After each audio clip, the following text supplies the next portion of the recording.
beat, so real. Someone better get the door. Someone better get the door. Who's gonna get the door? Psycho killer.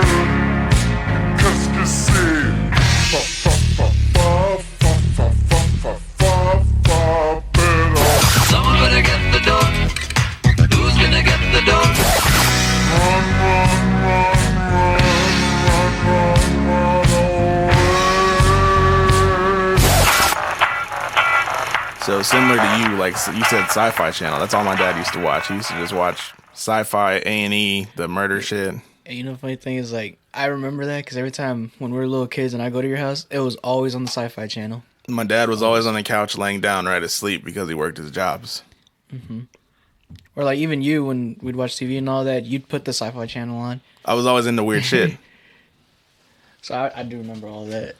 You know, a really specific memory I have with this dude. I can't remember. We went to the movies to see something, and you could like you could pick the time of when it happened out because I remember we're at Cinemark, right? Yeah. Me and this dude, give or take, you know, around 10 years old.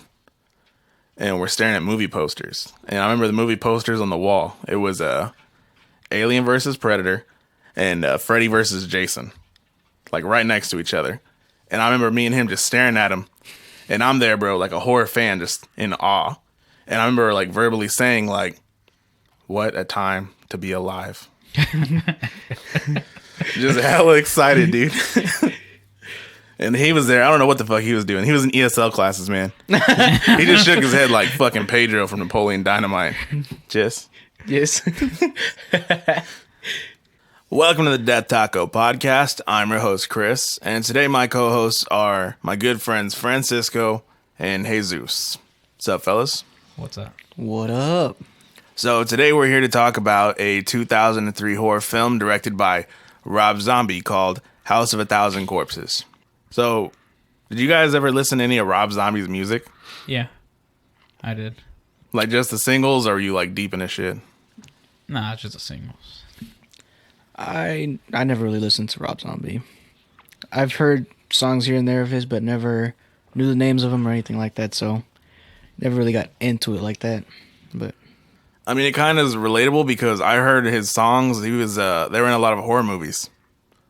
Like, do you guys remember which movies? Like in Bride of Chucky, Living Dead Girls at the beginning of it. In Idle Hands, the music video for Dragula's in it. And those were kind of my introductions to his music, like when I was younger. So Rob Zombie, he was part of a band started in the 80s with White Zombie before turning into Rob Zombie. Very creative. Yeah. And he started releasing music in the late 90s. And around that time is when he started to film this movie, House of a Thousand Corpses, in 2000. Or 99. The years are kind of jumbled up about when he made it.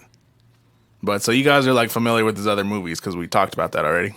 talking about like the trilogy for House of a Thousand Corpses or just his movies in general? This is movies in general. Yeah. Like, are you guys familiar with like his overall discography or filmography? Yeah. For the most part, yeah. Like I said, I know those three movies, the trilogy from what we're talking about, and the two Halloween movies that he made, which in my opinion were one of his best works too. Man, I'll be honest, I didn't even know who directed all those, so you just named them all. I could see it. I could see how they're all related. He made the Halloween remakes, The Devil's Rejects. There's a movie he made called 31, Lords of Salem. I've seen them all. Like Francisco said, he has a very specific style. Like, in amongst the horror community, actually, like you said, you really like the Halloween movies. That's a controversial opinion because a lot of people don't like them. I've seen that. I don't know why though. Like I said, the reason why I like those movies so much, especially the first one, is it just went back and explained on how Michael Myers came to be. It actually took, I think it was like 40, 45 minutes just to explain his childhood first, which I actually appreciated that because on the older ones, you know, they just showed at least, like 5 minutes of it, of him killing his family and all that, and it just never really went to why he was how he was and all that. It just, he's crazy, just go with it and that's it. But in Rob Zombie's version, like, it actually shows what he went through as a child, and then when he went to the mental institute and all that, and it just, I appreciated that, what he did right there, which is pretty cool. I'm not gonna use a lot of this part because we're spoiling the fuck out of Halloween. But fucking. So the argument for why people don't like it, right, is because how Rob Zombie's style of movie is very backwoodsy. Like his first Rob Zombie album is called Hellbilly Deluxe, a play on the word hillbilly. So I don't know if you guys noticed during this movie, there's a lot of like hillbilly fucking, hillbillies are like ghetto white people, Yeah. like in the country. So more or less in the original Halloween, his family wasn't, that hillbilly style. So people are thinking he like bastardized the original version pretty much. Because even in that movie, the girl's family wasn't, they were pretty upper class white folk. They weren't fucking like that. Well, not trying to go back into the movie, but in those movies, like, even though it wasn't about like hillbilly or countryside or something like that, but he still showed more of like the poor ghetto side, like of just how a lot of people portray white people being rich and all that, and it showed a white family right there just poor. In a way, it kind of did portray like a hillbilly type of thing, but not really. Just it's more on the ghetto side. I mean, I could see why people didn't like it though. It's understandable. Like Rob Zombie is definitely a polarizing figure. Like either people really enjoy his movies or they really don't like his movies. There's not a lot of in between, but that's kind of where I fall. Yeah. I'm pretty neutral. I like what I like. I don't like what I don't like, obviously. Just overall, do you have any strong opinions on his, like, just that style of movie he does? I say, like, as his style and all that, I haven't seen all his movies, but I know enough, especially from, it was like 4 movies I've seen from him.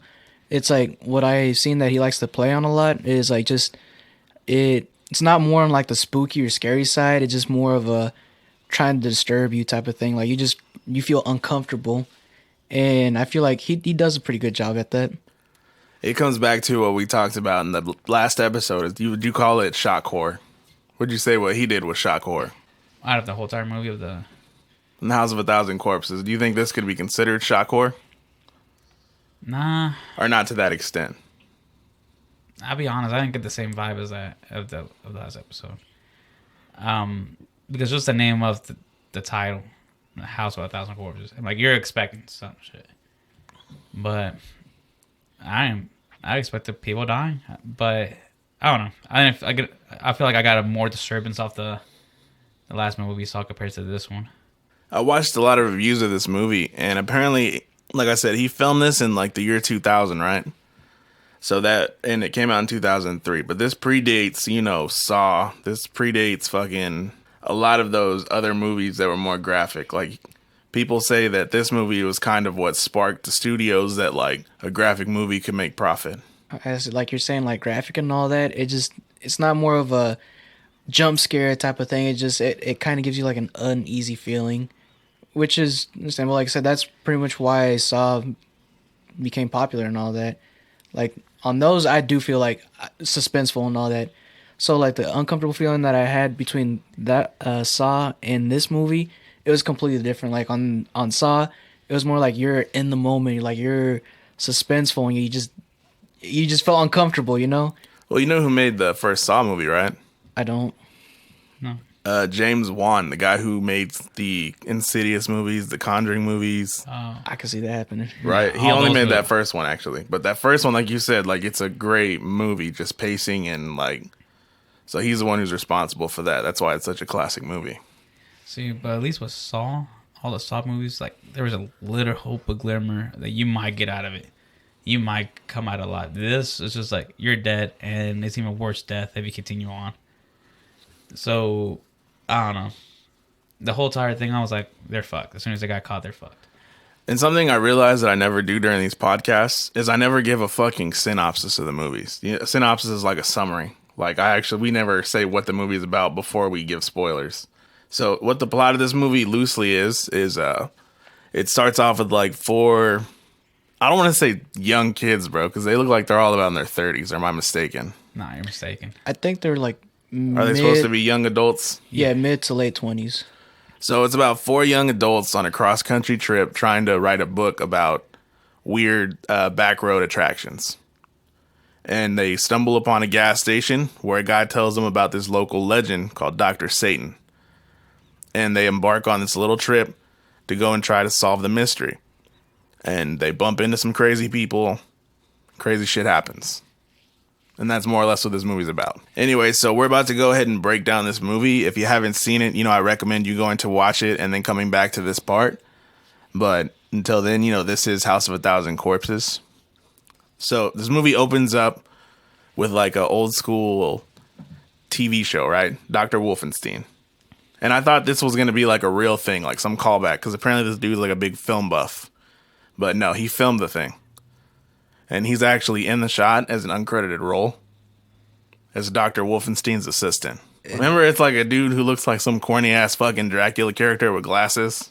Oh, I thought that was just part of a commercial or something, because they went to another commercial about the clown and about his chicken. Remember? It was right before Yeah. that.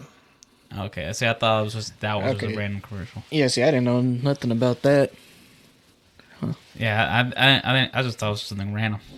That's what I'm saying. This movie's hard because there's a lot of spliced images that you can't really tell, or you might have missed it. A whole bunch of shit. So after this throwback, horror movie, we get the Captain Spaulding intro. And Captain Spaulding is a pretty big guy dressed like a clown. Mm-hmm. And he's this really charismatic character. And he's telling you to come to his gas station to look at his horror attraction and to eat his fried chicken. I ain't gonna lie, I did want to try that fried chicken. It I was like Mexican. this character, dude. I did. The thing about him too is like when you first see the cover for House of a Thousand Corpses and then you see him beginning, you would think that the movie's like pretty much going to be about him, like mainly him, but it went a completely different direction. But the way he did his character, he actually played it pretty good. Like he seemed like, like that country dude and all that. He had that accent and everything, and at the same time, he kind of portrayed himself as like a badass, like just didn't give a fuck, like just maniacal or crazy type of thing. Mm-hmm. So he did pretty good on that. And you get this impression without like even seeing the sequels. Like in the sequels, they expand on his character, but just in this movie by itself, like as a standalone, bro, he's just an interesting ass character. And also, while he's shooting this like commercial for his gas station, you see the his like assistant, the guy who wears the giant fucking mask. That's a creepy ass mask, bro. Yes, it is.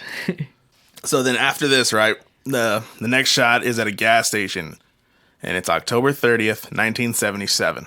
And I think it starts off with Captain Spaulding talking to some random gas station customer.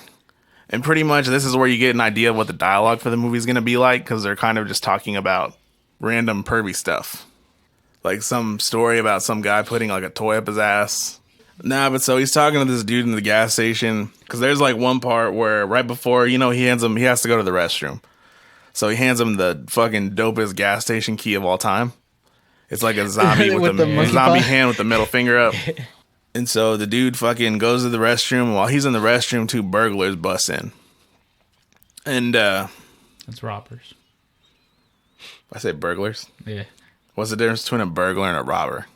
A robber is somebody that's robbing you. A burglar breaks into somewhere. But doesn't a robber have to break in? Yeah, but they don't have to make any contact with you.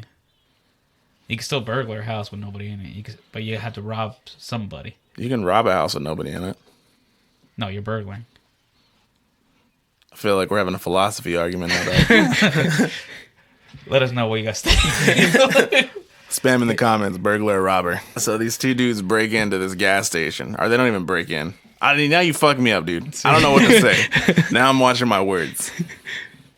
They bust in. They bust in. So these two robbers kick the door open. And they both got handguns, correct? Yeah. Yep. Pistols drawn, they both masked up, and they put them in Spaulding's face. And like Francisco said, Spaulding has just the most casual, badass reaction to these motherfuckers you could ever imagine. Yeah. Oh, when they break in, bro, and he says, "Put your hands up." Captain Spaulding puts two fucking middle fingers in the air. Going like, but don't not facing towards him, like facing back and all that. I seen that. yeah. I started laughing. I was like, oh yeah. And one of the lines, like I just wrote one of the lines he says, bro. Captain Spaulding tells him at some point, "Why don't you go home? Why don't you take your mama home some chicken?" Yeah, I knew. Bro, that dude was just full of one-liners that were fire. The one that got me is when he starts counting down. He's like, "Fuck your mama, fuck your granny." Well, yeah, because the dude has the gun in his face and he's asking him for the bread, and Spaulding's not giving it up, so the guy does a countdown. He's like, "I'm gonna count to 10, or I'm gonna blow your fucking head off." But before that, even like Spaulding's energy has been relatively like upbeat until this point. until the burglar that's talking to him says, "I hate clowns." And for some reason, when he says that, Spalding makes this face, like a real serious face, and the music kind of changes a little bit. And like it's a believable flip. Like all of a sudden, bro, he's not like fun loving. Like if I saw this dude, I'd be terrified. Nope. Like he just does that crazy ass look perfectly. Yeah, he does. And what's the whole point of that? What's the whole clown thing?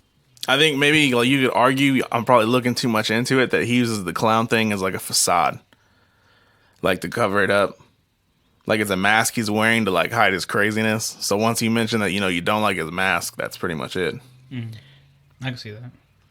Yeah. But nah, so after he mentions that the dude doesn't like clowns and Spalding's demeanor changes, that's when the dude starts to count down. And he's like, 1. Spalding says, "Fuck your mama." 2. "Fuck your sister." 3. "Fuck your grandma." And it just keeps on fucking going. And during that time, they took out the old man out of the restroom. Yeah, and at this part, he grabs the old dude out of the shitter. Yeah. And the old dude tells him, like, "Hey, I know who you are," to the other burglar, other robber. Yeah, the Robert. I was gonna say before all that too. I found it funny that the biggest dude of the two gave him the smallest fucking mask. I was like, what?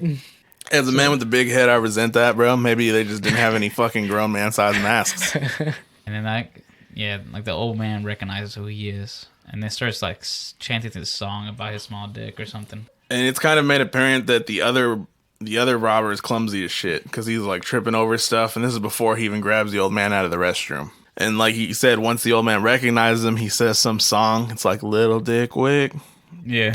play what it did," something. And the clumsy robber just starts getting all flustered and shit. Takes his fucking mask off, and now he's distracting the other robber, who's telling him like, "Put your mask back on." And it's at this point where Spalding's assistant with a giant fucking head kicks open the door, and he has what did he have? I thought it was like a bat or what? Was it an axe, a hammer? Nah, because it was kind of big. I thought it was a baseball bat or a 2x4, something like. So he came in with some blunt instrument, and he just whacks at the burglar that was pointed at Spalding. And right after that, doesn't Spalding pull out his own handgun and he shoots the other guy? Yeah, and kills him. And then the two go stand over the last burglar or robber. That's gonna fuck me up, bro.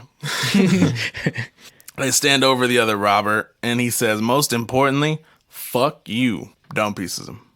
Shoots him like what, 3 times, something like that.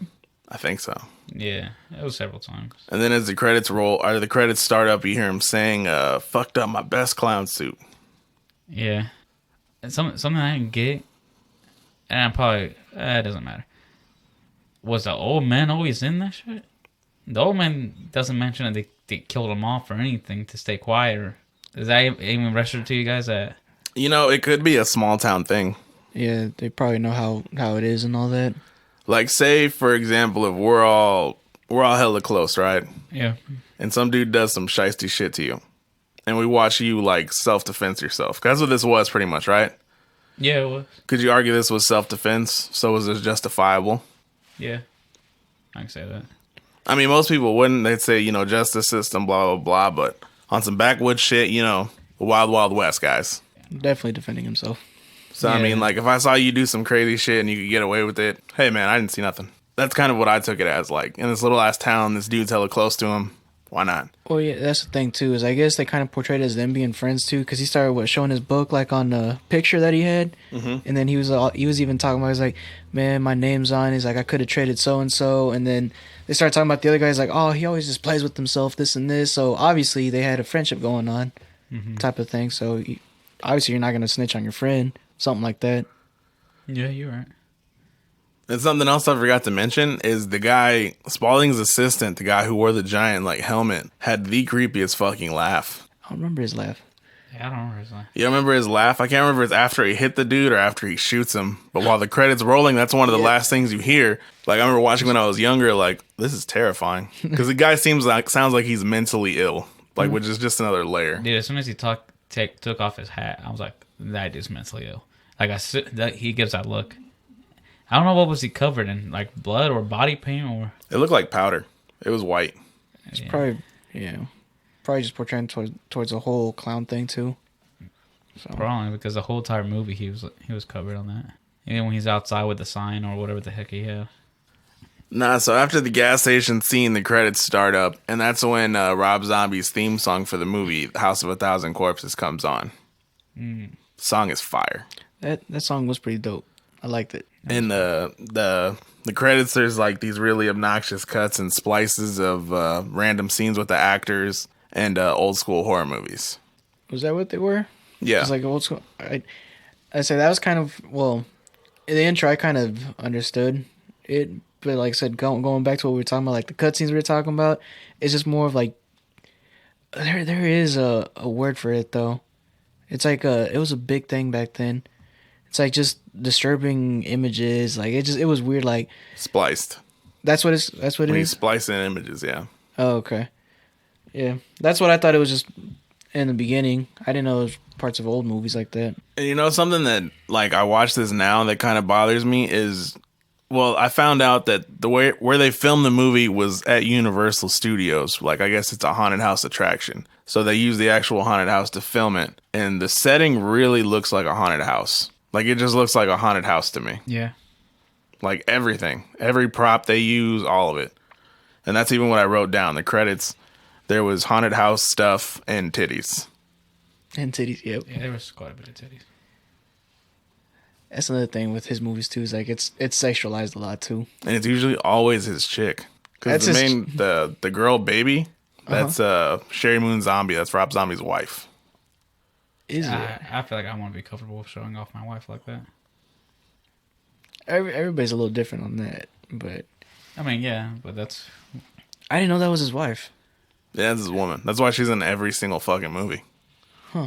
I mean, I would feel differently if I was a rock star like he is, because he probably seen shit ton of tits and pussy, fuck tons of bitches, so he probably feels neutral on about having a wife and shit, Yeah, they probably got like an open bedroom policy. Yeah. Because you think, bro, like he goes out on the road, she's probably like, you do you, man. Just don't catch anything. It could be. Wait, are you talking about Baby? Yeah. That's his wife? Yeah. Oh damn. See, that's what I'm saying. Like, will you feel comfortable if your girl was showing off? Me? Yeah, me personally, no. No, Like I I said, wouldn't. I know a lot of people that just don't really care. No, don't get me wrong. Like, when I was with like random bitches and I was just talking to, I wouldn't give a shit. Like, go ahead, bitch, show off your body. But now in a serious relationship, I'd be like, I'm with you for the rest of my life, probably. Like, I don't want to show my family jewels to everybody like that, So you wouldn't be cool with your girl having an OnlyFans? Am I getting a PS5 out of it? Yes. Probably Probably. get like 20 PS5s out of that. I thought you were going to say like 20 OnlyFans accounts. Would you be cool with that? Well, that's the thing is like, if I was going out with a girl that she was already in that, obviously I can't do nothing, Yeah, I'm be like, I'm gonna respect your hustle and all that. But before that, and she comes out with them, like, no. Let's That ain't say happening. let's say you guys have been going out for like a couple months, 2 months. Work has never been brought up before, but then you ask her, how do you get your income? And that's what she says. She's like, oh, I got an OnlyFans page. Will you still be comfortable with that? Like, you just found out. You had no idea. Not really, because I feel like you was hiding something right there. And if you're hiding something, what else can you be hiding, Yeah. Like, if you're open from the beginning, it's cool. You just gotta be straight up about it first. See, that's how I kind of feel like. If you straight told me what I was already getting into, it's like, cool. I knew what I was getting into. If you got to blow up some news like that, I'm like, nah, I'm cool. I need everybody at this table for a second to close your eyes and pretend you're in a world, right? Pretend where you're a single man. Francisco, just keep doing what you're doing. And pretend that you meet this chick, right? And she's like, hey, so I have an OnlyFans and I would like to use your cock for my video. Would you do it? Do I have any relationship with the chick beforehand? No. Then yeah, I do it. It's just me fucking. Would you let your face be in it? Am I? All right. So here's the deal. Before I had my son, did not give two shits. Like nothing. I would have been happy to. Fuck, it probably lead me into a new career for all I know. Mm-hmm. Not that I have a son and I have put out an image like, yeah, I can't do it. Fuck it, I wear a mask. Halloween special. When my future wife's like, "Is that you in that video?" I'm like, it was before I met you. Yeah, that's all you. That was yesterday. I was like, yeah, before I met you today. You just brought something good up too. What would you do if you did have like some sort of porn video out there, and then you obviously probably forget about it or something like that, or just anything. Then you end up going out with this girl, and then that video somehow pops up. What would you do? Or like even with your partner too. It's like you figure out she was in a porno back then. You didn't know about it, and she didn't tell you about it. Then you find out about it. What would you do? Would you be pissed? Would you let it go? Would you feel a little uncomfortable? Whoa. It really depends on the video. Full on Kim Kardashian video. Nah, that's not bad. I thought it would be like 10 guy gangbang type of shit. That's No, right. not that. No. Just a fucking bukkake, dog. They're just like lining up around a Jack in the Box. Just Yeah, if it was a Kim Kardashian video, because I don't know, dude. That's not very good either. It's like a whole hour-long session of I mean, debauchery. I'd still be okay with it. Because I was about to say something stupid to you guys. I was like, between us, but we're on the mic. I done a couple of videos with a couple exes, and they're probably floating somewhere, or they probably have it saved somewhere in their old phones. But I don't know, dude. I feel like if that person didn't have enough trust or think I couldn't take it okay, that she couldn't tell me like, hey, I did this video with 10 fucking dudes nutting on my face, one after the other. I feel like I could not be there with that person. I feel like I should have been in that bukkake. But but I don't know. I think that's a trust thing. It's not really much of like how much I would feel towards the video. It's like you didn't have enough trust in me to tell me. That you had to keep it as a secret. Yeah, because I've done a lot of fucked up shit in my past. Like even till now, there's certain things I don't tell my chick, but she kind of has an idea. Are you one of those guys? Do you like want to know like your chick's entire sexual history? Or are you content not knowing? Kind of, I don't know. It's like a 50-50 deal. Because my chick, the other day, I want to say like a few months ago, she asked me, how many people have you been with? I'm like, why the fuck do you want to know? That's a question you should never ask anybody. And, I ask everybody. You ask everybody? No Everybody, fucks bro. given. and the reason why she asked me is because on Facebook, I tagged my sister or something, and then she told me that I was the whore in the family. I'm like, nah, that's not fucking true. And then my older brother added on saying that yeah, the fuck you are, and people start adding on within cousins and everything. So they already put that idea in her head that I've been around. So she asked me, I'm like, I'm not gonna fucking tell you. And she's like, I'll tell you if you tell me. And I was like, I don't fucking want to know. And she's like, and I was like, that was like my fucking, I don't know, second or third fucking grade type of shit. So What the fuck? so to this day she doesn't know an accurate number, but she knows it's kind of high. But overall, yeah, I think I'll break up with my wife if I find out she was in a bukkake.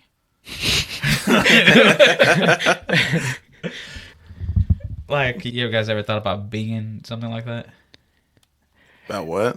Being in something like that? Not the in a person video. receiving it, but Like doing it? yeah. You know, that's Say there was one time we could have been in a video. there was one time me and Francisco could have been in a threesome.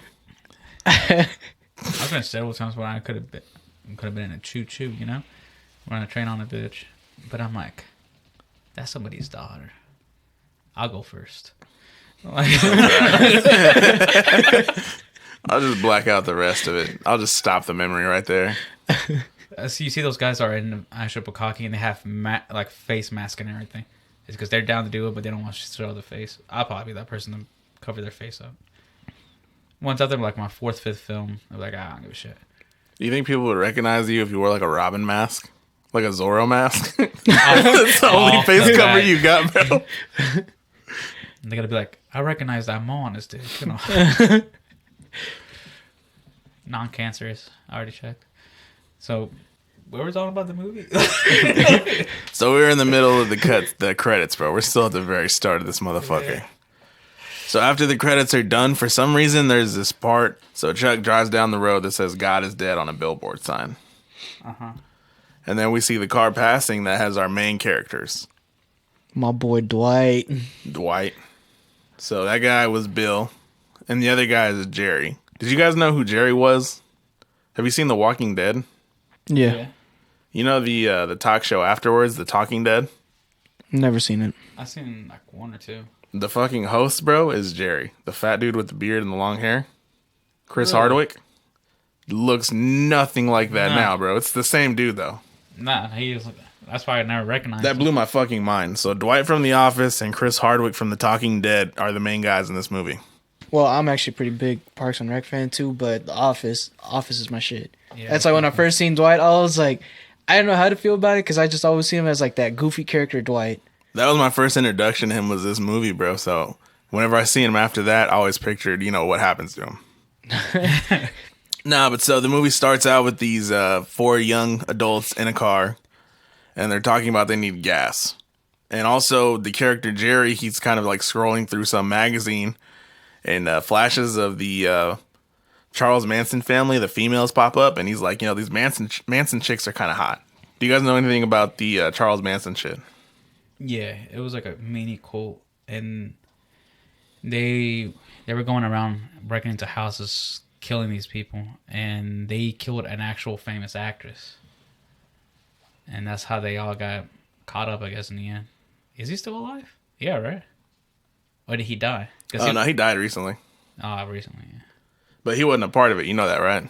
No, he just led on these people to do it. He just sent some like random hippies that were like obsessed with him.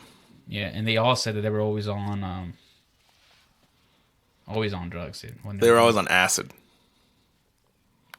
But I don't know this about this famous, whole Charles Manson thing. You know nothing about the Charles Manson shit? So what's this whole thing? it's so- an actual murder. Like, So you got to understand that to understand this movie a little bit. So this family, I don't know if we ever hear their last name, but they're called the Firefly family in this saga. no, I didn't The even family know. of crazy people that we're introduced to. Yeah, they never mentioned And they're inspired heavily by the Manson family. And like I said, they're called the Manson family because their leader was this dude named Charles Manson. And he's more or less, at least in the media, he's portrayed as this like satanic worshiping, Satan race hating dude that like led a bunch of hippies and drugged them all up and talked them into believing crazy shit. Like the direct connection would be like, have you guys seen The Devil's Rejects? Yeah. There's a part in that movie where the main guy, Otis, the guy with the long white hair, he's about to kill some dude, and they ask him, why are you doing this? And a quote he says in the movie is taken directly from the Manson murders, where he says, I am the devil, and I'm here to do the devil's work. Do you remember that line? in House of a Thousand Corpses. No, in Devil's Rejects. I've never seen that movie. Okay. He mentioned something like that in that movie too, though. And like I said, that's a direct quote from the guy who was killed Sharon Tate, the famous actress you're talking about. That's what he said before he murked her. I'm the devil, and I'm here to do the devil's work. The niggas are on some next level shit, dog. I don't know where he got that from. I don't know if he just made that up, but that's hard as fuck. Yeah. Nah, but so that's the Manson tie-in. That's why he's looking for the picture of those females, because the family's supposed to be kind of loosely based on this. And also, I forgot to mention, it's also inspired by the Texas Chainsaw Massacre. It gave me Yeah, those the vibes. You guys have seen most of those movies? Yeah. The ones I usually more got into is like the newer one. It was like a 2008, 9, something like that, around that time. Yeah, so I mean, it's all about a crazy murdering family in like some hillbilly town. So we got the 2 dudes arguing in the front seat about gas, and there's 2 females in the back seat. And at this point, they pass this road sign that says Spalding's gas station and Monster Attraction and shit, right? Yeah, it says something about gas and fried chicken. Yeah. And Jerry's excited to actually go inside. Bill's pretty like meh about it. And when they go inside, it's pretty much like a museum of oddities and like weird shit. They got like Crocodile Boy, the hairless monkey. I would love to see all this shit. Have you guys ever been to a museum like that? That was I want to say circus. I don't want to say circus. Carnival? They came by and they had something like that. You go in there, you saw like weird fucking shit. Like 2-headed snake, two-headed turtle, shit like that. Random shit. Kind of like that stuff that they had in the movie. But all that shit I'm attracted to. Weird shit. Like the abnormal. Normal.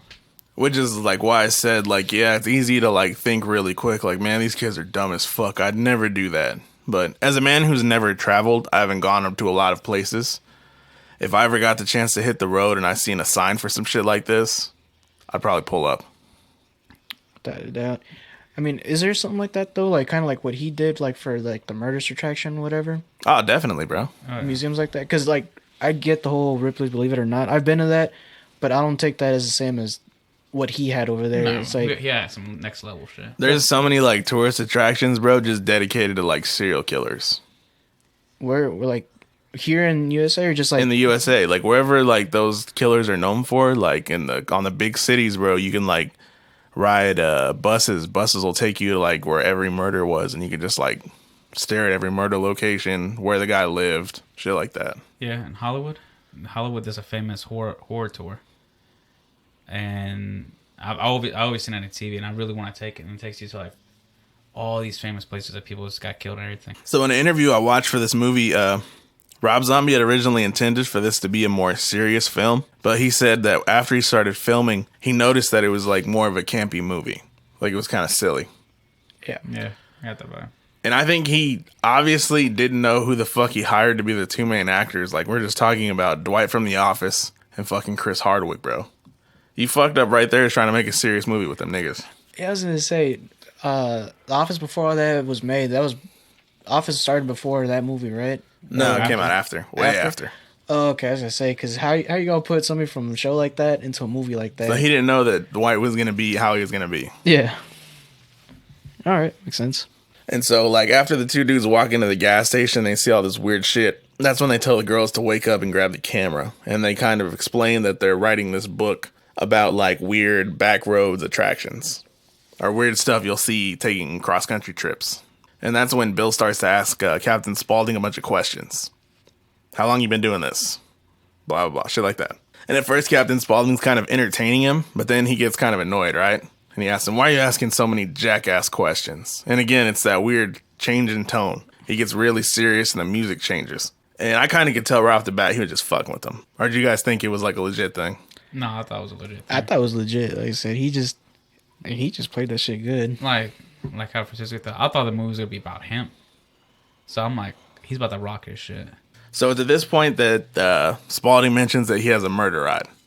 So the group goes on this murder ride, and it has a bunch of different like serial killers and shit throughout it.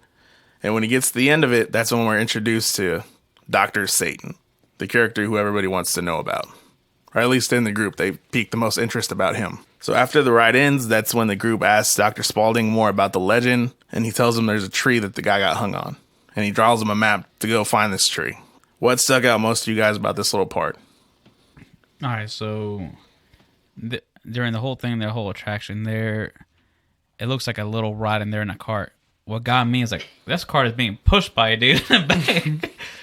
Yeah, bro, that's the throwback carnival thing, haunted houses. You ever seen movies like from the 80s and 70s and stuff where they did that? Nah, they were all mechanical. Bro, there's a movie called Funhouse we got to watch. That's like a whole thing is kids getting a push cart ride like that. It's pretty hard.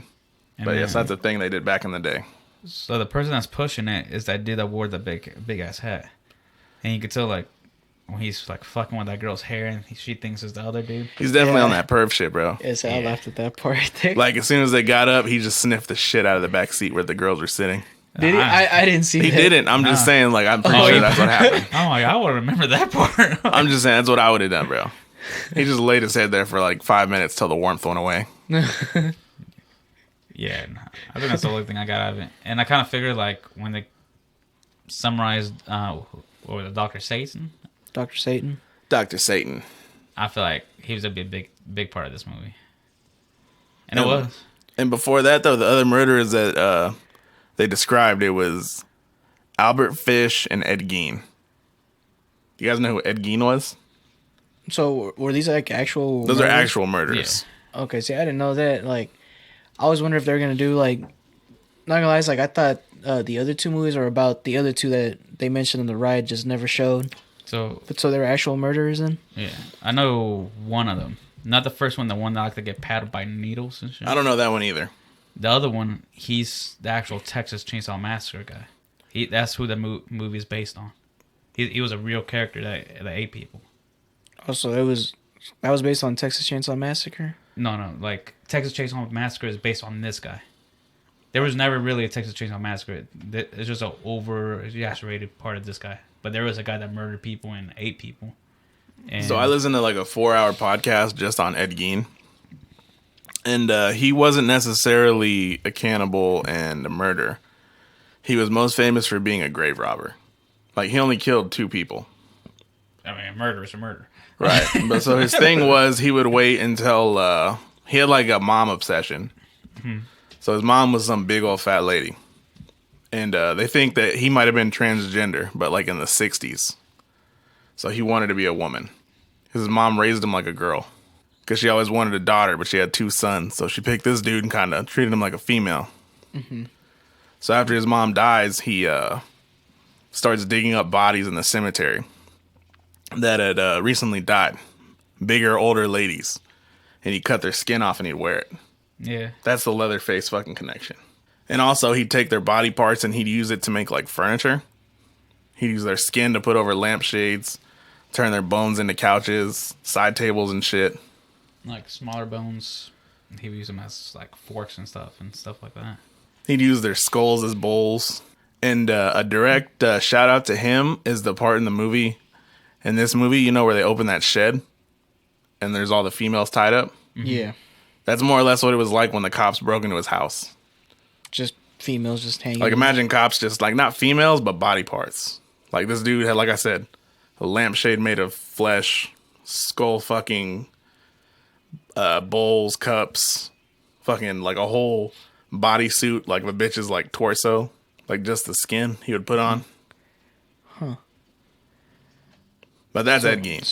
So okay. So I thought Leatherface was like just an actual person that just went by and killed people, and like tortured and body parts and all that. But so Ed Gein is pretty much Leatherface, just kind of A little less exaggerated version, yes. Yeah. Okay. Oh, okay. What do you guys remember about Dr. Satan? Because I'm kind of drawing a blank on what the fuck his story was. So his background story was he was an intern at this mental institute. He did weird experiments with the patients, and nobody's got to question a mental patient because they're already mentally ill. So yeah, he did it specifically to mentally ill patients. Yeah. Did they say he wanted to create superhumans? Superhumans with Yeah. mentally ill people. Yeah. And they found out about it. He got hung. They took him to go get hanged, and when he got hanged the next day, his body was missing. Yeah, so the town lynched his ass up. Yeah. And they couldn't find the body, and that's where the guys got interested in it. They tried to go see where he got hung at. Right, because after that, because Spaulding's making these monologues, bro, and he does this like really dope ass fucking. At the end of it, you know, he's like, his body was never recovered the next day. Maybe he lives next door to you, and that's kind of how he ends the ride, and that hypes the fuck out of Jerry. So after that part, you know, Jerry's asking more questions about Dr. Satan, and he asks Captain Spaulding for a map to go find the tree that he was hung from. So he writes him up a map, and the group. Or no, before this, the girl fucking uses his phone to call her dad. And he looks like he lives in just the burbs. And I guess he's expecting him that night. Yeah, they're expecting that. And it's Halloween night. So he's kind of worried that if they got to get home on time. And while she's talking to her dad on the phone, there's a news report on the TV. It's another episode of that Dr. Wolfenstein guy, the wannabe Dracula looking motherfucker. Yeah. And then there's a cut to a news report about a bunch of missing cheerleaders, which is foreshadowing something else to come later. So Captain Spaulding gives Jerry the map and a to-go bag of fried chicken. Yeah, I'm not gonna lie. I noticed the chicken also. I kept thinking about the chicken too a lot, dog. I mean, if it was he talked about it a lot. I'm like, I kind of want to try it. Yeah, not gonna lie though, like I said before, me knowing what the whole movie was about, I thought that chicken wasn't actually chicken; it was just something else. I thought it was gonna be cannibalistic. people. Yeah, it was like cannibalistic type of thing. Yeah, I thought about that, and then once the movie started going, I'm like, man, I want to still try that chicken. So at this point now, the group is driving in the rain looking for this tree, which at night seems like a really fucking dumb idea. And they see a hitchhiker. It ends up being baby Firefly. So they pick her up, and she's like, hey, that tree's right next to my house. I know where it's at. So they're driving to this chick's house, And off in the distance, there's a guy wearing a fucking bear skin over his head with a rifle. And he shoots their tire. So now they have a flat. Bill says it's cool. We got a spare, right? And you put air in it. Right, Jerry? Of course, Jerry didn't put fucking air in the tire. No, he didn't put the spare in the car. Oh, so he forgot the fucking spare and tire. 'cause That's what he said. He's like, yeah, I put air in it. I just didn't put the tire in the trunk. He's like, what was plan B if I never put it in there? He's like, there wasn't a plan B. So then Bill agrees to go on a walk with the hitchhiker to her house to get her brother, who is a tow truck driver. Yeah. Now, this whole scene to me is shiesty as fuck. Because maybe, like I said, we have the foresight of knowing all the horrors that we know of the world today that these kids didn't know. Like, do you guys pick up hitchhikers? Hell no. No. I don't even pick up friends. Say fuck that. Like I said, before you said the whole Rob Zombie wife and all that thing, did you guys think Baby was cute or no? Think she was fun? Heck yeah, I did. Which I was about to talk about, but that's in the next scene. You know, young Chris liked her, but older Chris, not so much. Not so much. What? No. The fucking bearskin guy. Was that a brother? Yeah, that ends up being who is the tow truck driver. Okay. Yeah, I didn't know. I thought he was just a random fucking person. Like that knew the family. I feel like that walk to go with somebody to their house, you know, and you don't know who they are, is definitely a 2-person job. Like, you know, there's 4 of you, right? So why does one person leave 3 people alone? Not to sound sexist or nothing, too, but then again, it was 2 guys and 2 girls. It's like if another girl went with you, nothing really she can do. Unless she knew. It's the concept of it, though. Like, why would you go alone with somebody? True. Well, keep in mind, this is in 1977. They don't experience the horrors or the internet like we said. Nah, so did you guys notice that Baby acts kind of strange? In the beginning, she actually like acted normal, but like kind of towards the whole thing started happening, she was acting a little strange. Nah, I thought she was acting strange from the very get-go. Really, like when she got in the car, like she was normal, but then when she started talking about, oh, I like that song, turn it up, and then she turns it up, I'm like, okay, there's something fishy about going. Yeah, that was a strange part. I got it written down in here that right off the bat when she gets into the car, they use spliced images to where like that home video style where she's like in a dungeon or some shit, and she's like, if someone needs to be killed, you kill them. So they're already like letting you know she's fucking psycho, which is a weird choice to me. Like the whole spliced in images, like those are moments where we know that the character is evil, but the people in the movie don't. Yeah, they're trying to push it in their brains, the killer's brains. Yeah, I was gonna say, actually, I think that's what I was telling you is like the first few or couple scenes like that, like it just didn't make sense to me. But then when you're saying like that, like when they introduced her, I was like, oh, okay, it's like it's kind of giving just a little bit of a backstory about what happened before that or something like that, but it gives you a little explanation to what's going on. And that's something else that I forgot to mention is like this movie tries to like push the narrative that the family is the main characters of this movie, the crazy people, and we're supposed to be rooting for them, Fuck the that bad family. guys. I don't know. There was too many bad guys in this movie, dude. To follow. I think it's done better in The Devil's Rejects, but even then, you know, I never really. I don't want to say spoil further into the movie, but yeah, there was too many people, too many bad guys to keep track. And also, whenever Bill gets to the fucking actual house with Baby, and there's fucking like dolls nailed to the wall, That shit was creepy.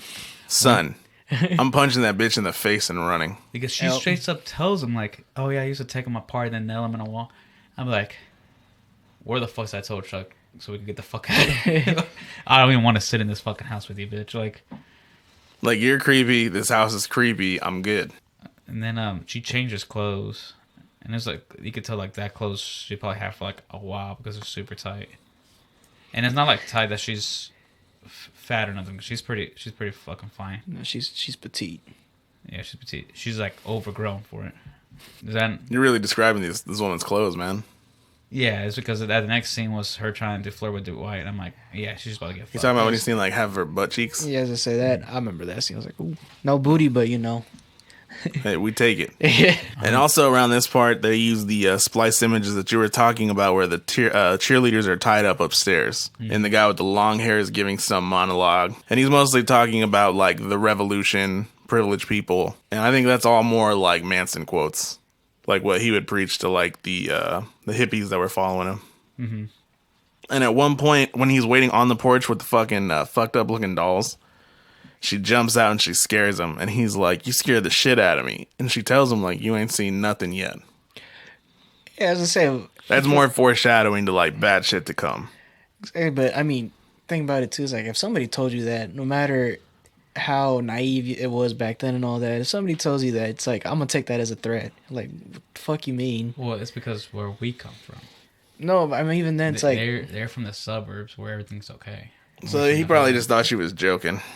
Nah, I wouldn't. To be honest, if somebody jumps out like that, I got two reactions like, "Oh fuck," or "You're about to get hit in the face with a punch." It's just my only two reactions I got if I somebody. it's like, you see dolls being nailed up, she scares you, and then she's like, "Oh, you ain't seen nothing yet." I'm like, all right, there's something going on.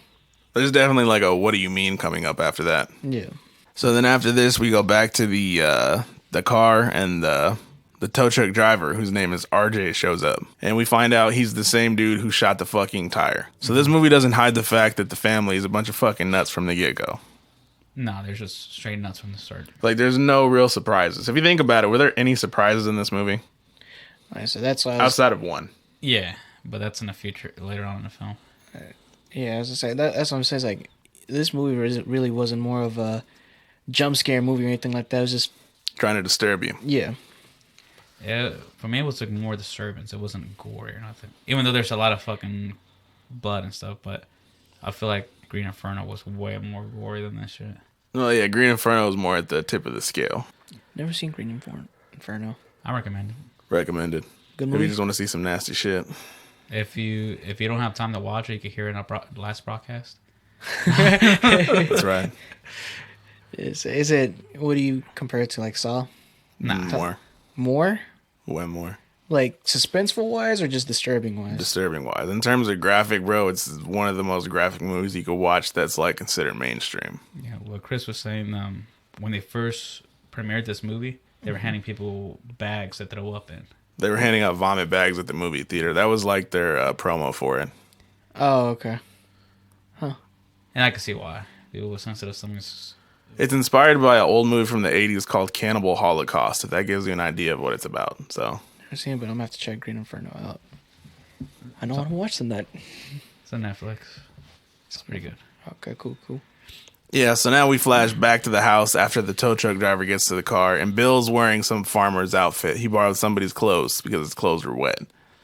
And this is the part where Baby is trying to like seduce him in the living room, and where we get a full view of about 89% of her ass crack, and it is glorious. And at this point, we learn that the girl's name is Baby, and we meet her mom.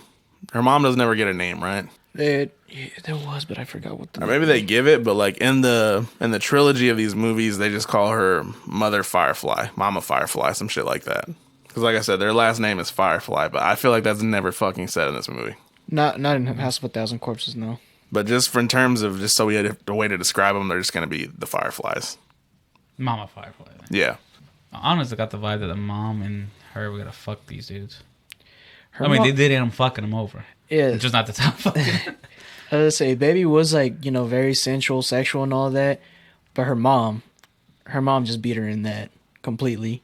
Especially with the what's the other guy's name? Not Bill, but Jerry.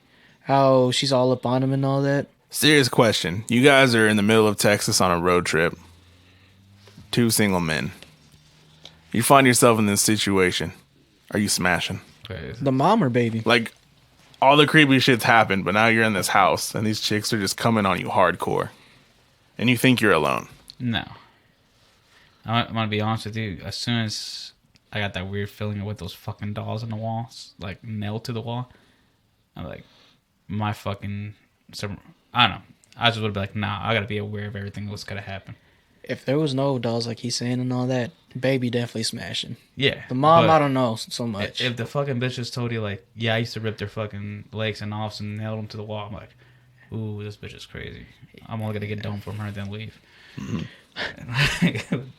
So after, like, I think they all get to the house now, and like you guys said, the mom and Baby are flirting with Bill and Jerry. And the girls are a little annoyed, but for the most part, they're ignoring it. So then the mom invites, Mama Firefly invites the whole group for dinner because it's Halloween and in their house, Halloween's a big deal. It's actually before that too.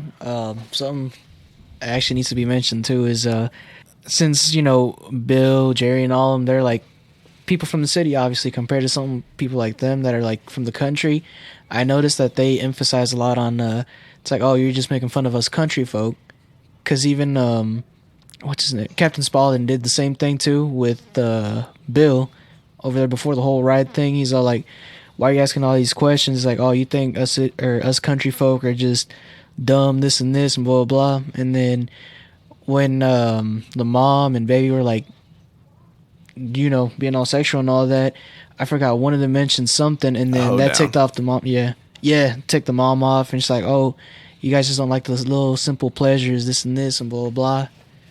So that's something that they emphasize a lot too. That's more of like a commentary on class. And if I was the kids, bro, I'd have been like, listen, that's on you guys that you feel that way. Yep. But you can't really be like that in their own house and they're being helped. It's true. Yeah. I mean, how would you react in that situation? Because you're not... Well, I already told you how I was going to be as soon as I saw those fucking dolls in the wall. I would not get in that fucking house. That was already a red flag. I'd be like, I'll wait outside. Tell me when the tow truck is ready to pick me up to go get my car.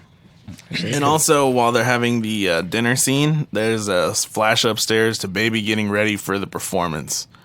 And she's kind of talking to one of the cheerleaders that's tied up. Mm-hmm. And she's mocking her. Give me a B, give me a A, give me a... She tells her to spell baby. Mm-hmm.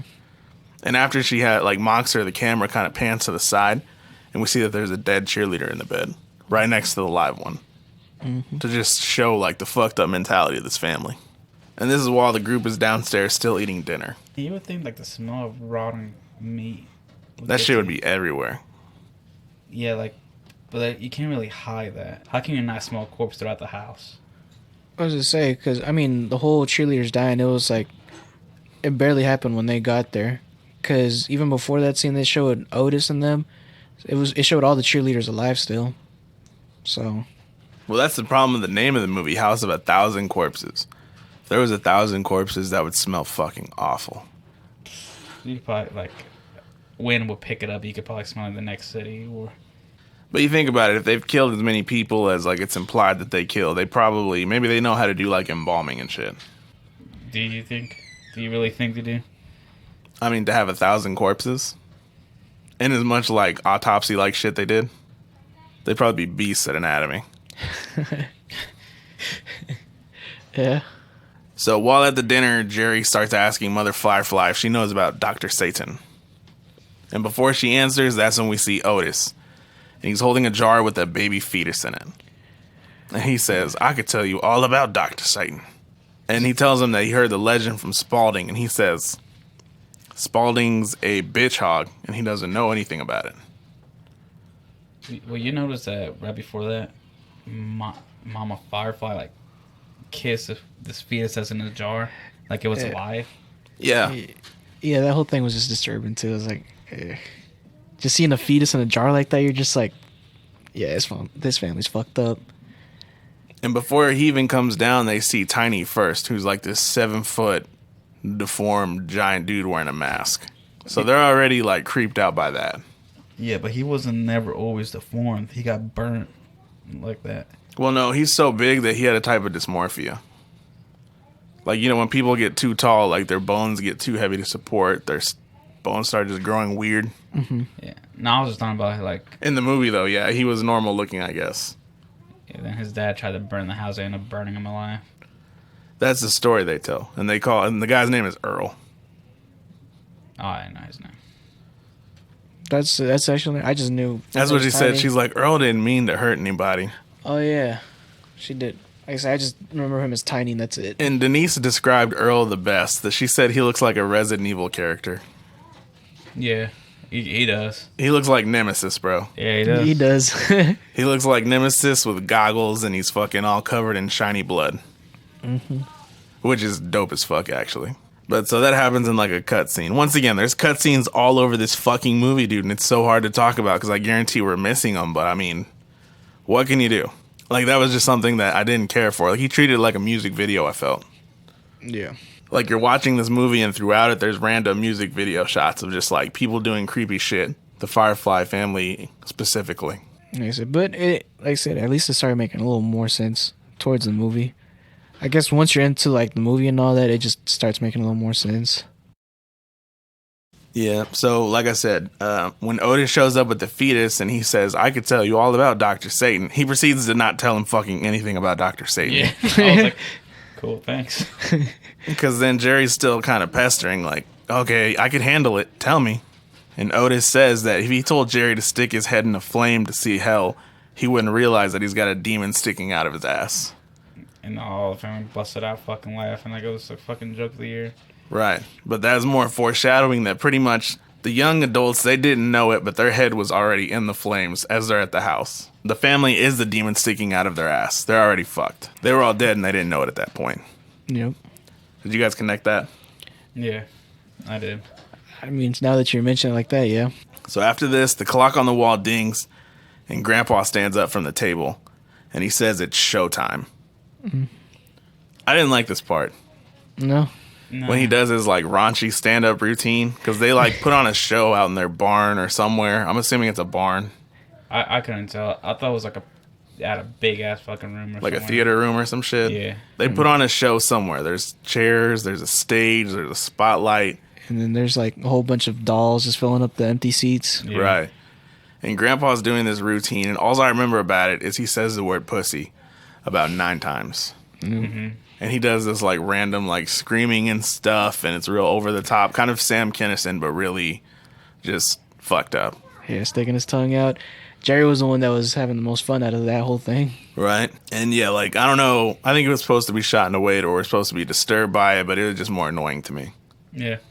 So after Grandpa's routine, that's when Baby shows up and she does like a karaoke to some, I don't know how to describe it, some oldie, some old folk song, Yeah, It it was was like a Marilyn Monroe type of shit. some seductive act. And she's wearing like this really white seductive dress. She's flirting with the fellas. She's pinching the girls' cheeks just to piss them off. She sat down on Dwight's lap. Yeah, on Bill's. And his girl gets up and she's like, nah, fuck this. Shoves her, knocks her down. And then Baby gets up, pulls a switch out. He's about to cut her. And at that second, RJ, the tow truck driver, kicks the fucking doors open to wherever they're at. And he's like, your car's ready. And the tension just dies like that. Kind of. I mean, It didn't really die because we were like, get the fuck out. And Well, yeah, but like the whole intensity of that moment was pretty much gone. because even the mom was all like, I think you kids better leave now. I feel like the outfit was poorly chosen for that seduction scene because I didn't feel at all like excited by it. Well, it was more reflecting more on like just like the old style because the song was so old too. Mm-hmm. So I mean, it kind of made sense because back then they didn't have. But the females kept looking at her like if it was supposed to be like this really provocative thing.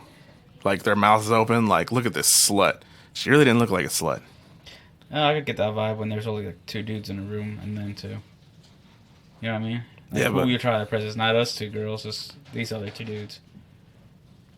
If it was a whole Maybe. audience. But it'd be one thing if she was like in a Cardi B outfit, just like shaking butt cheeks right in front of them. Well, then again, this is 1970 something in the movie, which they didn't So have you think something for like that that. time maybe it was considered raunchy? Yeah. Nah, because I'm ahead a little bit. But when she go pick up the alcohol, No, that was nice. yeah, I was like, she Yeah. should have wore that. If she had done that outfit, bro, with like the assless jeans, Yeah. of course. So the group gets to their now fixed car, air quotes. Actually, he does fix the fucking car, doesn't he? Yeah. He does. He really fixes the car. What if they had just gunned it and they'd gotten away? See, that's when I don't know why they stopped. Because there was so they get in the car and they're about to drive off of the property and there's a gate Yeah, that gets it's onto the closed. property. So it's closed, so Bill's got to open it.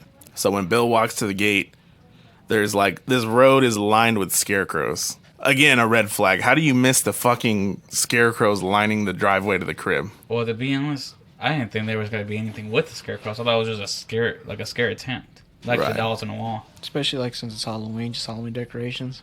Yeah. So that didn't occur in my head that You didn't think that was weird? nah. But since I'm like I would have fucking jumped through those gates. 1977. My thing's probably like another. My vehicle's probably like another 5 years old. Full fucking steel. I ain't gonna do shit to my car. Fuck it. So I want to just ram the fuck out of it. Detroit, baby. Nah, so Bill gets out of the car and scarecrows just start hopping off the fucking posts. And they fuck up Bill, they fuck up Jerry, and it ends up being Tiny and Otis. And from this point on, the movie just pretty much turns into a montage of torture. So we see the next morning, it's October 31st, and RJ walks out of the house. This dude's bodied up. I wrote that in my notes. The guy's cock diesel. Do you remember that part? He has like the tow truck driver. See, what occurred in my head is he was a wrestler. I don't know if he was, but He looked like a wrestler. yeah, that motherfucker had a body. Like you could tell this motherfucker did both legs. Like Like, no homo, dude. That's all I noticed. I was like, wow, that's a buff dude. So the next scene is the girl that called her dad from the gas station. Her name was Denise. And her dad calls law enforcement because they never reached his house that night. So the cops call sheriffs who are going to go check out the gas station because that's their last whereabouts. And at this point, flashes back to the house, and one of the girls wakes up. I think her name was Mary, so not Denise, Mary. And she's tied up, and she has a gag in her mouth, and she has a dunce cap on her head. And she's facing the corner of some bedroom. So then Otis comes into the room, and he's covered in blood, and he tells her to shut up, and he's like monologuing, doing those like, I don't know how to describe his fucking monologues, dude. Those anti-establishment, you people think you're better than us type shit. Yeah. And he's also covered in blood. Did you guys notice that? yeah.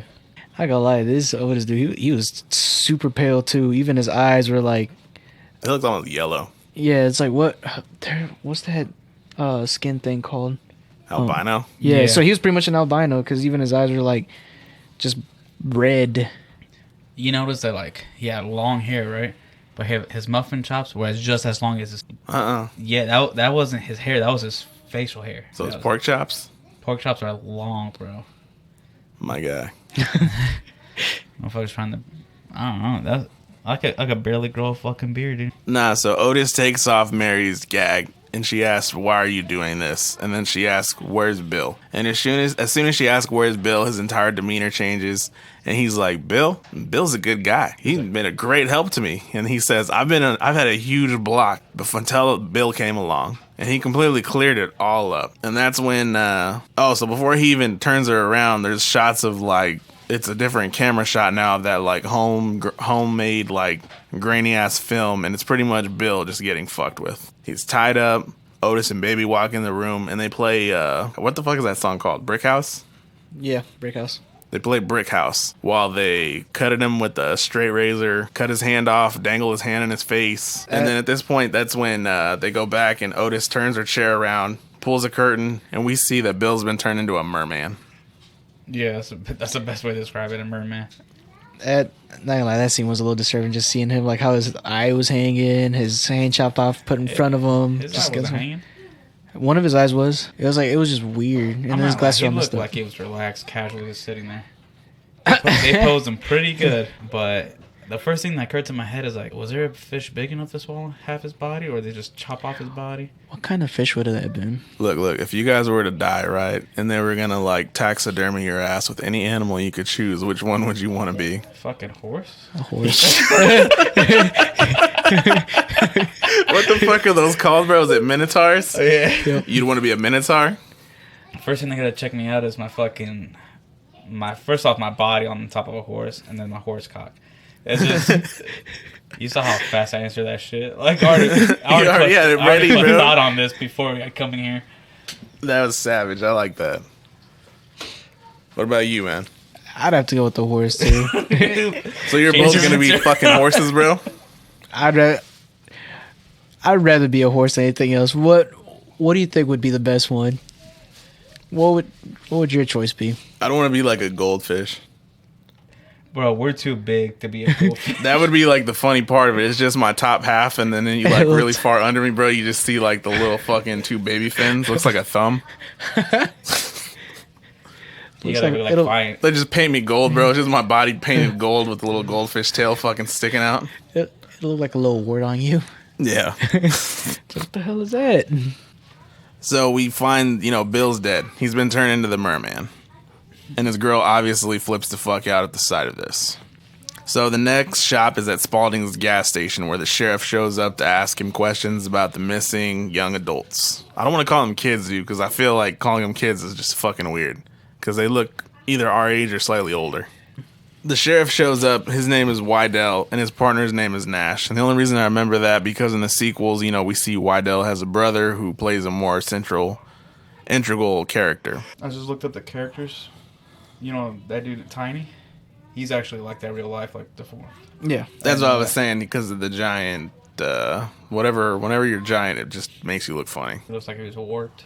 So while the sheriff's talking to Spalding, Spalding's trying to bullshit with the dude, and the sheriff's having none of it.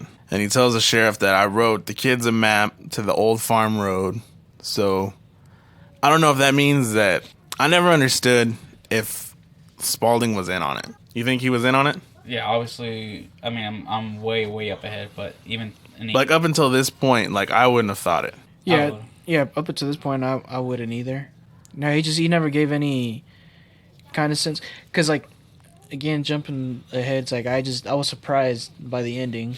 Because like I said, beginning of this, I just figured there was no connection, no nothing in it, whatever. I just thought he was a cool character in this movie. That was it. I didn't think he had any tie into the rest of it. Yep. Yeah, especially since they just showed him with that scene and then the beginning scene too, and after that it's just no more Spalding. So Spalding writes the map up for the sheriff, and then the next scene is a weird inverted shot of one of the girls running to a weird grave site. I think it's Denise. And like I said, this is the part where I told you where they use that weird camera effect, like to invert the colors. Yeah. And she like running through a field, and she ends up at a tree. And there's like a gravesite under the tree, and it says Dr. Satan. And once again, bro, this is just weird. Maybe it's just aged badly, but like it just doesn't look good to me. Because remember, it was like blue and yellow, I think. I can't think of the colors. I just didn't like going to that shit. I thought it was like blue, purple, pinkish, violet, something like that. Yeah, like a retro looking colors. Yeah, so it ends up being that it was a dream, and she wakes up in a bed. And the reason I bring up the tree part is because I think that's important later on. So she wakes up, and she's like in a basement bedroom, and she's tied to a bed. And then we see Tiny walk in, and he's got a cereal and a dog bowl. Did you guys catch that he was eating out of a fucking dog bowl? Yeah. Yeah. I seen that. And he tries to give her some of the cereal, and she's kind of shaking her head. So he's like, fuck it, I'll eat the cereal. And he eats it. And then she asks Tiny, she's like, hey, can you let me go? And he does it with literally no fucking hesitation. He's like, you know what? Why not? And then she proceeds to pretty much say, it's like, okay, I'm going to go now. I'm not going to tell nobody. Everything's cool. It's all Gucci, fam. And she's backing up out of the room. And Otis comes around the fucking corner, snatches her ass up, and then he throws her in a cage that's in this basement. And there's like clothes and shit all over the floor, right? Yeah. And then a bunch of crackheads jump out. No, it was a cheerleader. I don't think it was cheerleaders. Yeah, I thought it was the cheerleaders, and I thought they were being starved. Was it for real? Yeah. And I'm like, this bitch is like eating like zombies. I've seen this movie like 10 times, and I've never once connected that those were the cheerleaders. Do you think they were the cheerleaders? Because there were several. What were they being kept at? That's true, because the next time we see her is when she's with them in the shed. Yeah, it could be that. Whoa. I didn't think about that either. Mine is fucking blown. All I wrote here was that they were feral girls. Like, I thought they were just crazy chicks they kept locked up in a cage. I thought she was going to be eaten alive by those chicks. I got that vibe. And so the next shot, now we're out in the field where the sheriffs have found the group's abandoned car, and it's all fucked up, windows busted, looks very shoddy. Yeah, it looks like I just went through a riot. And they find in the trunk one of the dead cheerleaders with the words trick or treat carved into her side. Mm-hmm. Wait, wasn't it like in reverse though? It said treat or trick?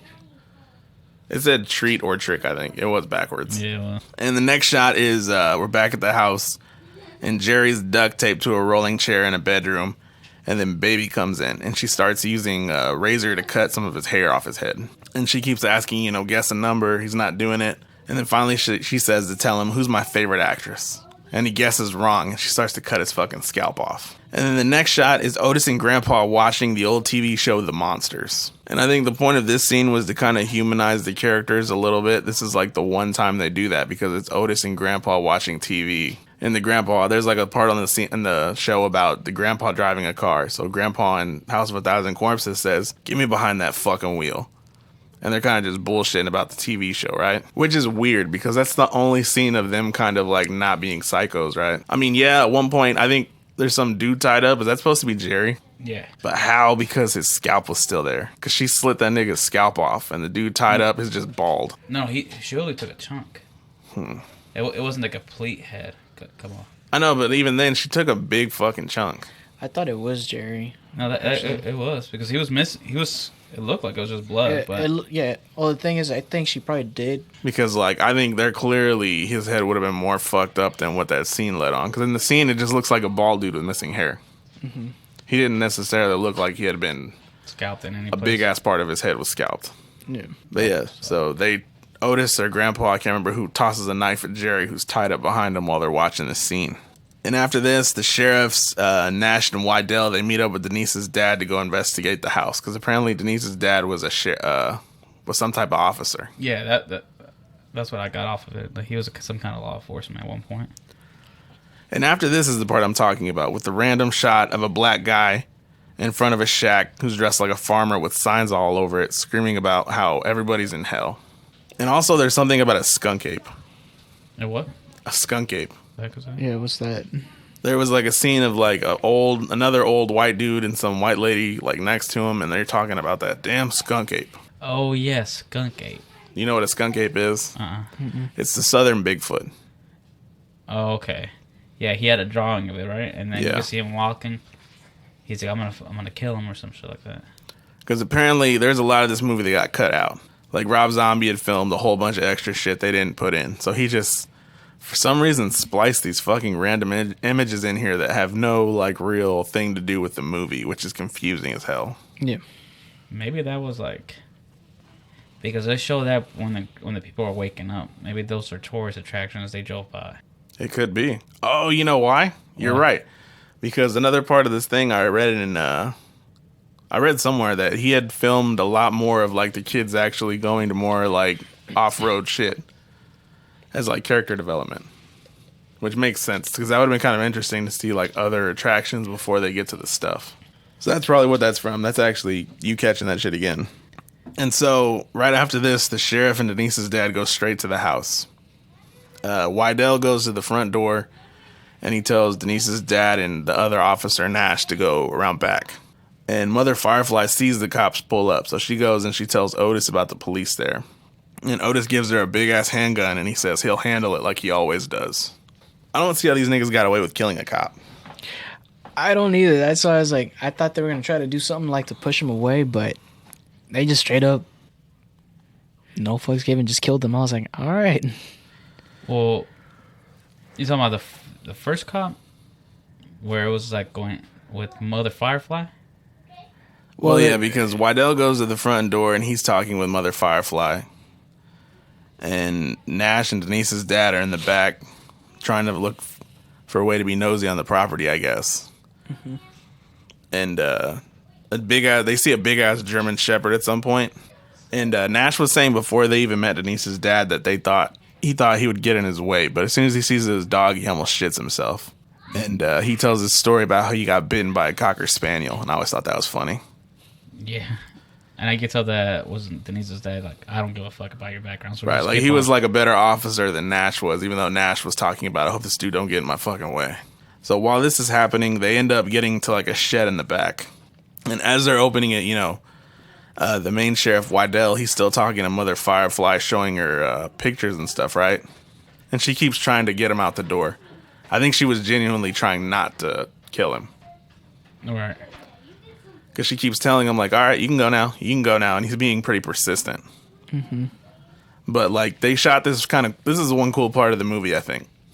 Because as the Nash and Denise's dad are opening the shed, like, as soon as the door pops open, Wydell turns his head to look away from Mother Firefly, and that's when she pulls the handgun out, like, as soon as the door opens. Or no. The door opens, and he's... Then there's like this country song playing, right? Yeah, so as soon as the door opens, pretty much the music starts playing, and then you see all the cheerleaders, and then even his daughter dead right there, and then Was it his daughter or was it the other girl? It was all his the- daughter. yeah, It was his with daughter? all with the rest of the Okay. cheerleaders. Because his So- daughter's tied up front, like center view of the camera, and all along the background, you just see all these dead cheerleaders. Some of them tied up, some of them laid No, down. she wasn't Yeah. dead. No, his daughter's alive. Yeah, because so- remember the only reason they went to the shed is because they heard a noise, Yeah. and they open and they're like, the officer like looked like he wanted to throw up. Yeah. The dad's in shock. Yeah, so that's pretty much where he's like pretty much like Nash grabs his radio, and he's like screaming into the radio. And as soon as the Wydell hears the radio, that's when he turns his head, and that's when Mother Firefly pulls the fucking strap out and just dome pieces him right there.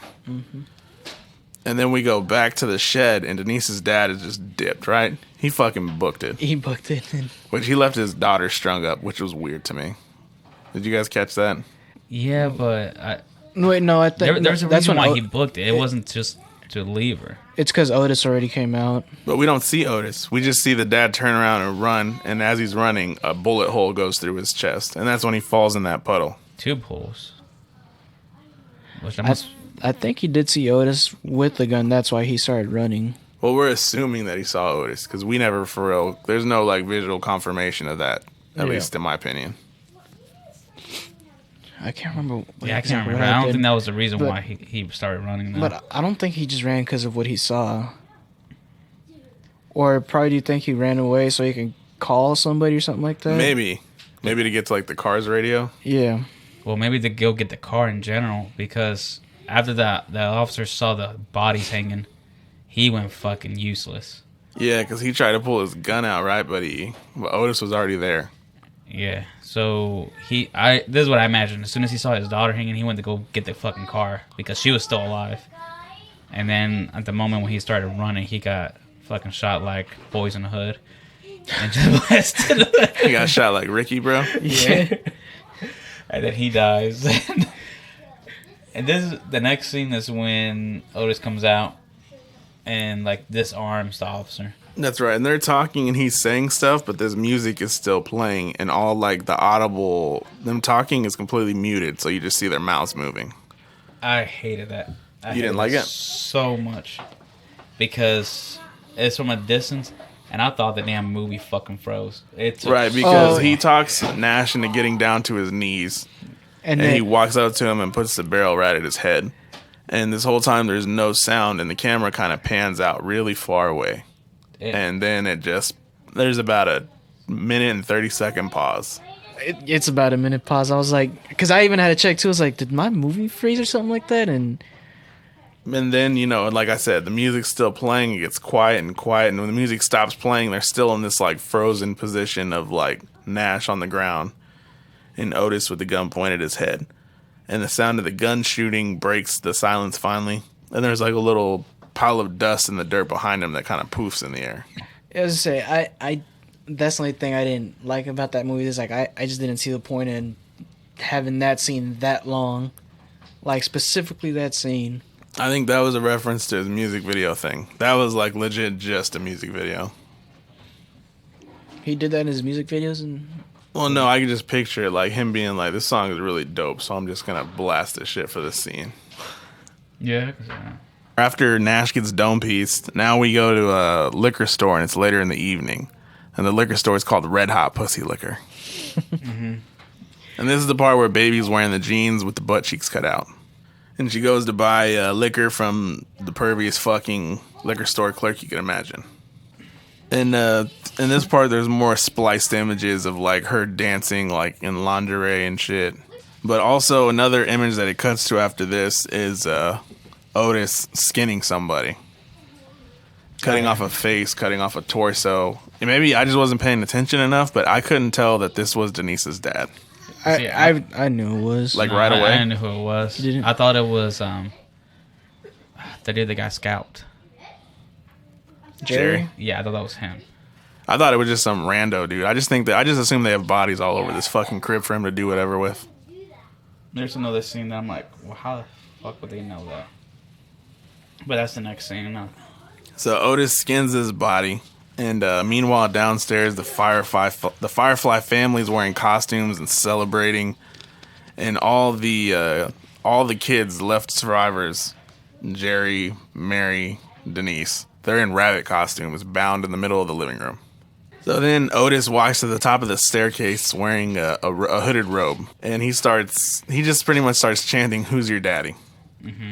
As he's wearing Denise's dad's face and his torso. Yeah, he's all like, "Who brings you Christmas? Who brings you Halloween?" Who's your daddy? He's like, "Who's your daddy?" And then he starts asking other questions, and then they start responding, "Who's And the your girls daddy?" start repeating, "Who's your daddy?" as he's getting closer to her. He goes right up to Denise, and this is one of the more like famous scenes of this movie of like why people think it's a fucked up movie. As he tries to kiss Denise through her dad's face, sticking his tongue through the lips, right? Yeah. Well, the thing is, I couldn't get is like, how do they know that this was this chick's dad? That's a good question. Because they didn't have phones or nothing. They had to use a payphone because 77. There's no evidence. So how did they know that this was this chick's dad? Driver's license? What did driver license say? They have the same last name. But what are the chances she had a license yeah. on her? I mean, you're always going to carry your license on you. So probably saw the same last name, and you were saying that they're living in their parents' house, so probably same address. It's a lot of assumptions. You know what? Yeah. Actually, you're right, dude. It has to do something with the wallet, because you remember when Baby went to the liquor store, she's like, money's not an issue. So they probably had stole bread. it. Yeah. Makes sense. You're opening my mind up to this movie a whole new way now. So he takes the robe off and he reveals, skin costume he's wearing, and everybody starts freaking the fuck out. Obviously. I mean, like, if somebody showed up, like, wearing my dad's skin, I'd be a little fucked up myself. Yeah. Yeah. And then after this, Otis goes to Jerry, and he tells him, you have so many questions about Dr. Satan. How would you like to meet him?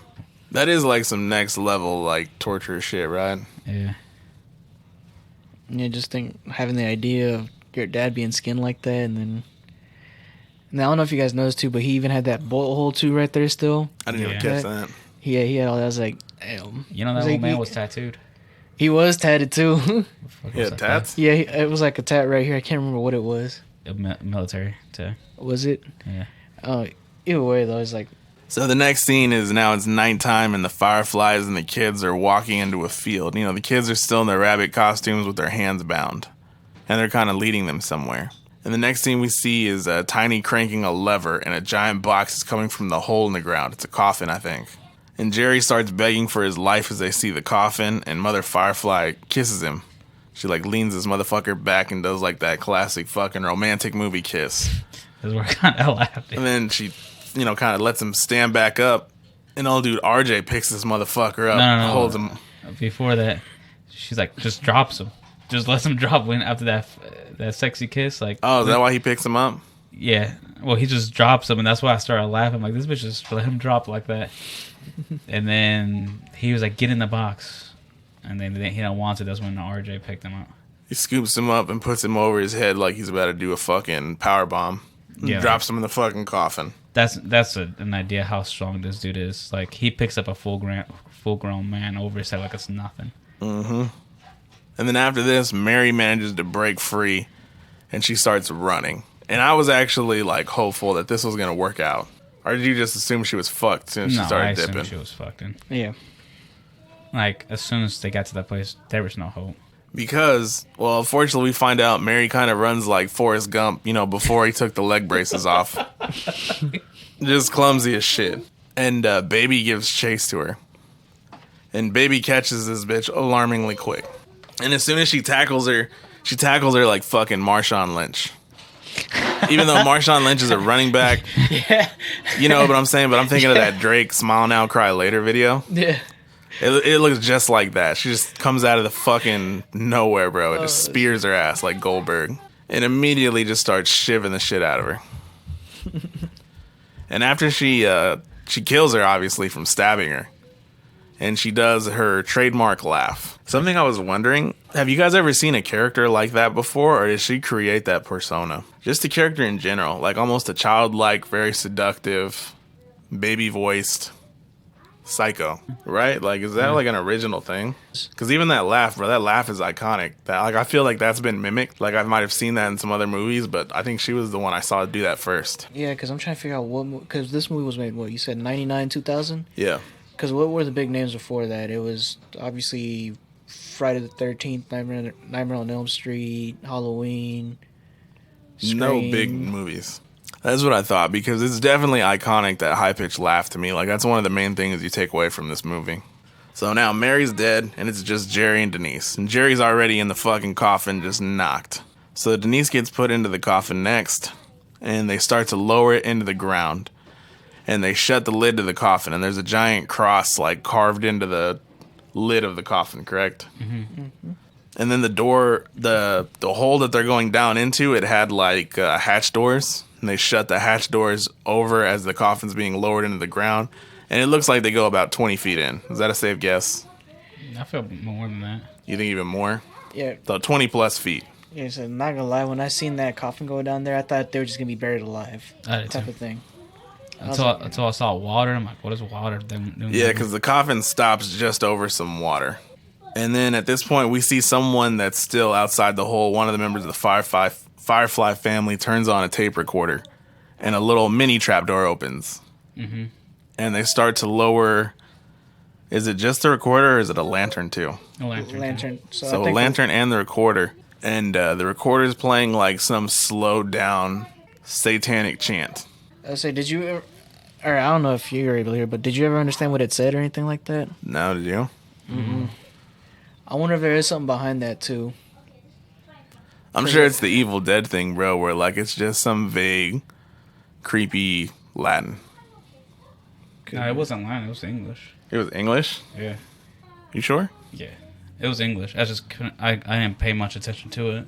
But the next thing, when those dudes come out of nowhere and start. Right, because Tearing them apart. as the lantern, this was genuinely creepy to me. As the tape recorder and the lantern are being lowered, we get like flashes of random zombie-looking fucking faces that we haven't actually seen yet. We're just getting close-up shots of their faces and their eyes opening.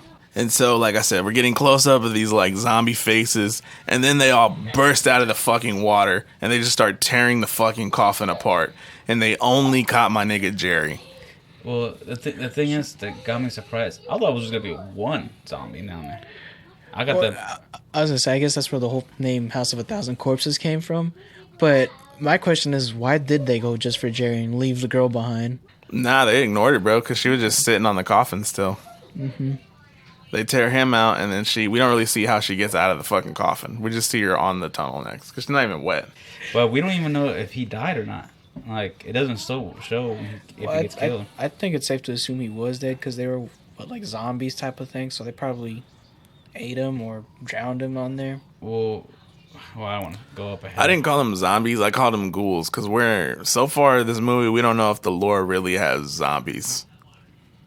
Yeah, I don't. So they're more. I just called them ghouls, but I don't know. Because they're alive, just not people. Were they though? Because like there's a part where like one of them's just laying with like asleep, and then its eyes open. I don't know, dude. Like it's not explained. Yeah, that's. Like something in an interview, Rob Zombie said he had to reshoot the ending. That he made like a shitty ending on purpose, and then he showed it to the studio, and they were like, "We don't like the ending," and he was like, "Give me some more money, then, and we'll make a better ending." And they gave him a fuck ton of money, which is what this entire part was, I think. Which is why, it's a whole different thing than the other movie, or than the rest of the movie. Yeah. Like, they built the tunnels, they built the little freaky lab and shit. Like Francisco said, as soon as they got lowered down, I thought they were just going to get buried alive. So, Denise gets out of the coffin after Jerry gets snatched up by the ghouls. And now she's wandering around in these tunnels. And I remember this part actually creeping me out, because she runs into another guy in a rabbit suit. Yeah. And she thinks it's Jerry. And then he turns around, and she sees that it's just a fucking bum. It's an old man with a dirty-ass gray beard. See, and that's what I was saying, like, maybe the chanting only lets them get one person. Maybe they go in pairs, and that's why there's another person in the rabbit suit.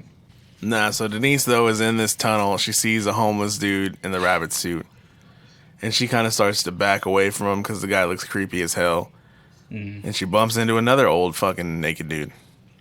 And this guy starts trying to snatch her costume off. And eventually she's tag teamed by both of these guys. And they both tear her fucking rabbit suit off. So now she's just wearing some, like, schoolgirl dress. Well, remember she was wearing... She was dressed like a baby doll, right? Yeah. Right. She kind of looks like a sexy Dorothy from Kansas fucking outfit. Wizard of Oz? Yeah, Wizard of Oz. I took it more of just like what you're saying is like a baby doll. That's what I thought of, like a baby doll. If that bitch showed up to my house and she wasn't like tore up from almost being killed, and it was like, we're about to fuck, I could take that as a sexy costume. Oh, but because like even her face was like completely white, like how Baby had it, and then she even like painted her cheeks red too. So that's why I got the impression of a baby doll too, instead of what you're saying is like a Wizard sexy, doll. sexy Dorothy outfit. So say you guys are in this position, right? You get dropped in the coffin into these fucking like tunnels or catacombs. What's your guys' move? Do you follow the path? No, I'll try to climb my way out. That's something that occurred in my head. I'm like, try to climb the fuck way out. Yeah, it's chained. Unless I got no fucking physical strength, then I have no option. So these two homeless dudes snatched fucking Denise's bunny costume, and now we cut to a scene of RJ joyriding the cop car in a field. And also we see Otis walking in a trench coat with some gnarly fucking face paint on. That looks pretty fucking hard. Yeah. You guys remember that? Is he wearing like contacts and shit too? And also Tiny's carrying Mary's dead body. So the chick that got stabbed by Baby. And he carries her to a pile of sticks, some type of like altar, or is it called a pyre? What am I thinking of? Yeah. That's what they set fires, right? A pyre? It kind of looked like a Viking type sacrificial thing. Yeah, so they put her ass on that. And then we go back to Denise still walking. And now this is the part where she's in a long hallway with corpses on either side, stretching as far as the fucking eyes can see. And this is why I assume they call the movie House of 1,000 Corpses, for this one scene. Now, mind you, it's probably just really 100 corpses. I don't think it was 1,000. Yeah, nah, definitely not 1,000. I mean, to be honest, we don't know. We don't know what's the numbers. Okay, yeah, it could have been like just more bodies behind those. Yeah, because remember, even when she like walked through all those corpses, she went into a room and it was like a chandelier full of fucking bones. It was like a decked out entryway of just fucking skulls and shit all over the place. This is something I didn't like. She spooked her own self walking through the fucking bodies. She bumped into one and then that thing fell down and another fucking corpse fell. I'm like, bitch, we need to be careful with that shit. That was a person. It was a pretty tense, it was a tense scene though, man, because I remember I was creeped out while she was walking through it. I was like, when I was like younger, you know, my asshole was clenched because I was ready for the jump scare, but it never came. That's what fasting does to you, man. The fucking butt was puckered. That's how I got like, oh no. Like I said, when I first saw the movie compared to this second time that I seen it, it was just two complete different aspects of it. Like the first time, the first time you were terrified, correct? yeah, first time it felt like something I shouldn't watch because it just felt like a lot of satanic shit in it. So I'm just like, I don't know. So I'm gonna keep watching it. This was your first time viewing it, correct? Yeah, it was my first time. So what did you think during that scene? Were you just kind of like, At any point were you at all nervous? Or a little bit on edge because I was like, one of those corpses is gonna jump out on So me. you know the feeling, then you were a little tense, ready for it. Yeah. But then when I saw her like hit a corpse and then the fucking head fell and then she started screaming, I'm like, bitch, why are you screaming? You look at it like everybody know you're there. So that got me annoyed. Yeah, because like this dude said, this is our second time viewing it, so I remember, okay, nothing happens, so I'm kind of just watching it like, hurry up and walk through. Hurry up and walk through. And of course, you know, she eventually walks through the hallway of corpses, and she kicks open these big-ass fucking doors, and that's when we see this, like, the room's illuminated like yellow or red, right? Red. This bright red.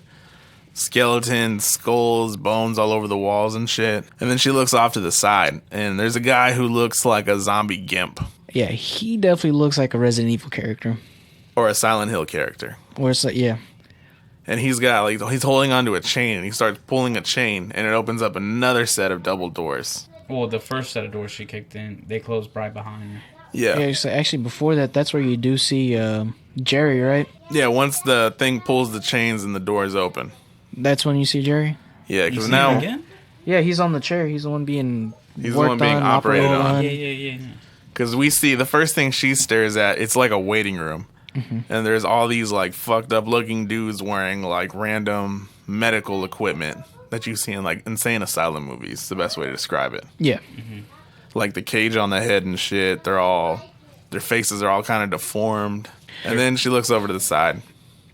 And that's when she sees Dr. Satan himself. Yeah, which I would have thought that dude would have been dead by now. I have so much trouble trying to describe what this dude looks like. You just look like a goblin demon Goblin. robot. Goblin's a good way. I Like, think he kind of looks like the dude from Tales from the Crypt a little bit. except with, more alive. with flesh on them instead of being just pure bones. And he's like part robot because his Yeah, he arm has has got like some weird mechanical shit on him that keeps it like spider angled up. Like his elbows are up high. Yep. He's like an exoskeleton. Yeah, not gonna lie, that dude was creepy looking though. And he's got like a gas mask on his face, right? like a muzzle type of thing, like what you put in the What's it? people I in the thought that was asylum. his respirator. Yeah, some type of air breather thing. So as Denise sees Dr. Satan, she's literally drilling into Jerry. He's drilling into Jerry's head. And then as soon as he drills into his head, that's when she looks up, and at the top of a staircase, she sees my guy Earl. And like I said, the best way to describe Earl is Nemesis with goggles. Just big, giant motherfucker, bodied up, covered in like red goop shit. I'm assuming blood. It just looked like it was just he was He's like, just shiny. his skin was peeled off and it was nothing but what was underneath. flesh. Yeah. And he even had a big ass axe too, didn't he? And he had a monster axe. And he has like some type of breather on, right? Yeah. So I'm assuming he had some kind of like backpack on. I don't remember that much, but I would assume he had to have if he had like a respirator thing. Because he had a respirator for sure. but either way, it's like the best way to describe him definitely is Nemesis. Yeah, that's the closest thing to it. But after this, we have a chase scene. And this is the part where I was saying that I feel like it was homage to Friday the 13th. Because, you know, Earl doesn't speak. He's just this big fucking object that's coming after you. Is that fair to say? Kind of, but I Did feel you guys like get the he reference? couldn't speak. Yeah, big, tall, deformed faced person. I didn't think he had the ability to speak. Well, they actually never explain why Jason doesn't speak, do they? He was slow. Yeah, that explains it. He was mentally challenged, bro. Everybody knows mentally challenged dudes don't talk. Either way, it's like it's kind of cool how I see that they do kind of do like pay Different. homages to different people, like the whole Leatherface thing. I could definitely see that. The Manson whole family, Manson family. I didn't know about that, but that makes sense. the Ed Gein shit. Ed Gein, Jason, even the whole Michael Myers thing too. It's like a whole bunch of just old stuff too. Like, and wait, Saw was definitely after this, wasn't it? Yes. I'm gonna say it because that definitely like that part right there just gave me more like Saw vibes, just like an operator chair and all that, and I would think more hostile. Yeah, that yeah. that's Saw. You can still get out of it. Also, like, you're fucked. So Earl starts to give chase to Denise, and she gets to the double doors where she's stuck.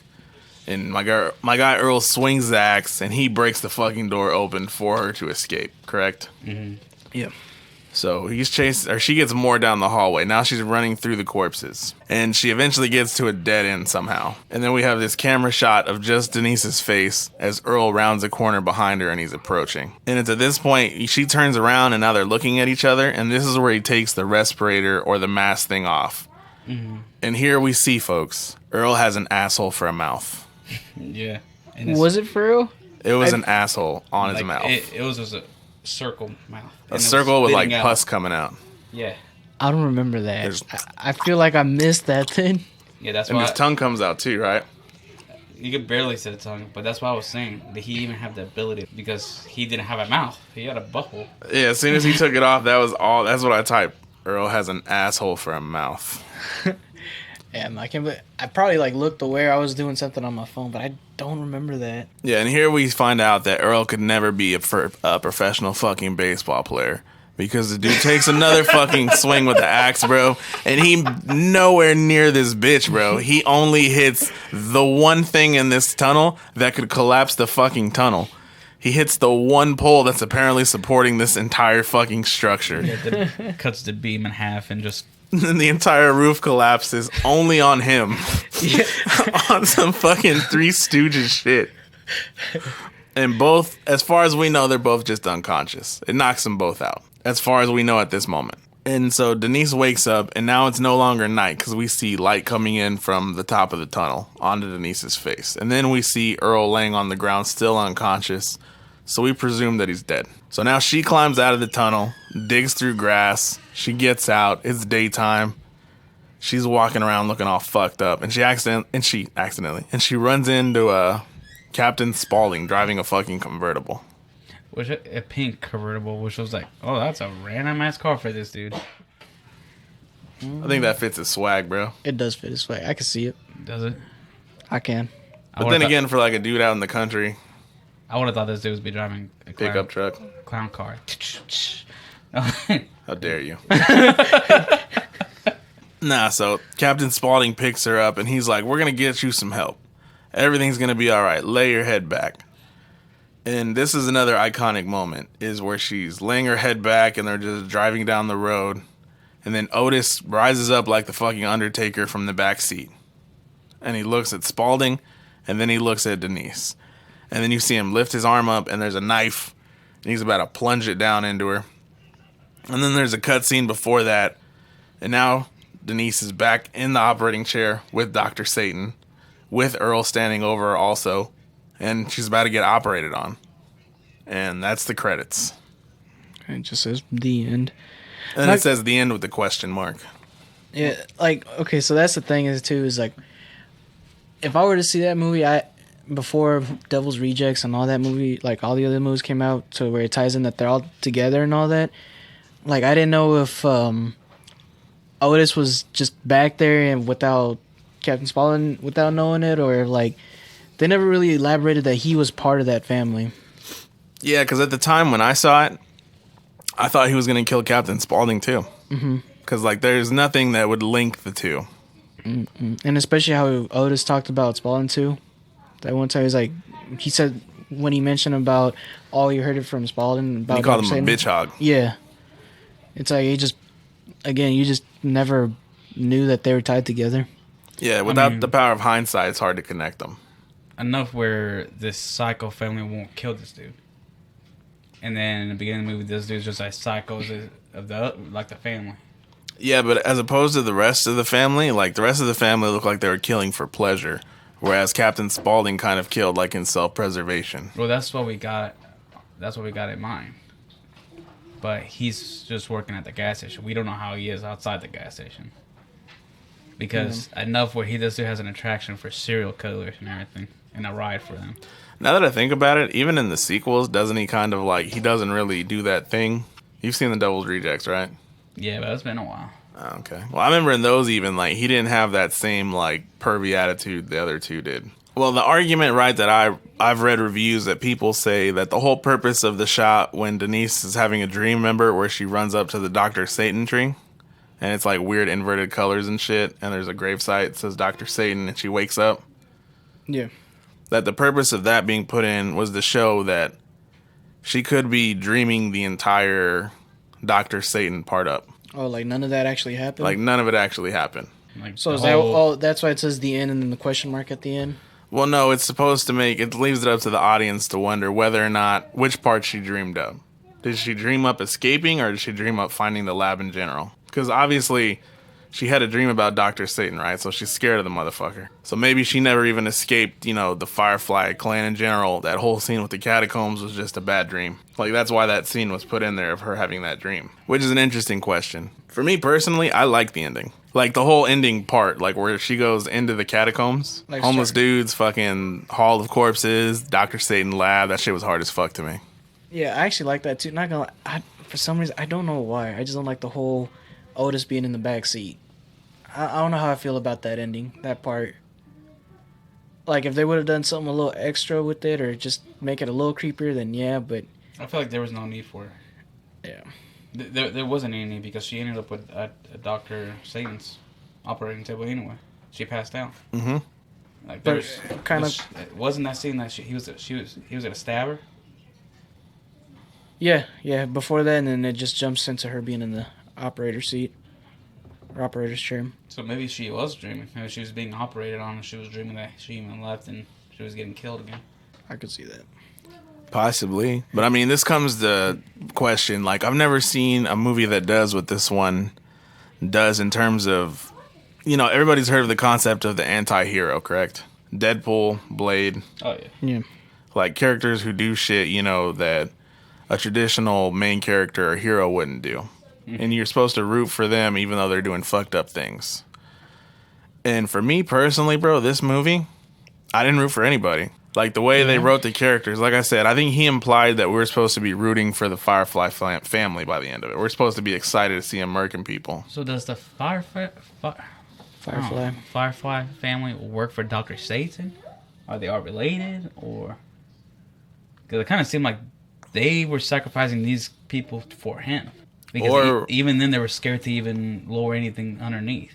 Maybe they were just hiding him out. He was like a stowaway, and they just let him live there. And they would just feed him bodies every now and then. That's how I thought of it. I kind of got the feeling that these dudes were kind of scared of him. I don't think they were scared of him. Because the way they portray them is like they weren't scared of anything. They were just as fucked up, too. I think, yeah, it's just like they understood him. They were both like on mutual terms. They were both just fucked up and like killing people, sacrificing people and all that. And so kind of like what Chris is saying is like they would just feed him bodies here and there. Like they knew that he was just as crazy as they were, so they were like, you know what, we'll let you live on our property. Because his body went missing, right? So somebody had to have cut him down. And Oh, maybe he had that exosuit, like the metal and everything, because he was hung, so he was probably paralyzed. possibly. I don't know. I just feel like there wasn't any likable characters in this movie. Yeah, because honestly, like you would think that they were gonna try to make you root for all the four people, like Dwight, Bill, Denise, and Mary. But it's like they never really did anything to where you would root for them, especially the two boys, man. What are you gonna call them? I wasn't rooting for him. I knew they were all gonna die. Every last one of them. I just wanted to see who was gonna die the worst. And I wanted to see what's her name, baby, fucking naked. That's all I wanted to see. Some baby titties. Baby titties. Nah, that sounds bad. Nah, but another thing, I'm going to use like a video game reference here that I used in the Collector podcast with Josh, is I felt like the Firefly family was definitely OP as fuck. OP.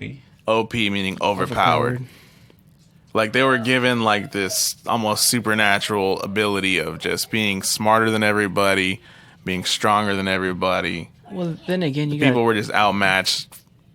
They had a lot of plot armor. yeah. As I said, Yeah, they you had- got to think about it because it was at their place, so they knew everything. And But all even that. when the sheriff showed up, that's the only thing. that's yeah, plot armor like yeah. a motherfucker. They weren't scared. These motherfuckers. They weren't scared to get caught. Like they knew they were gonna kill these motherfuckers.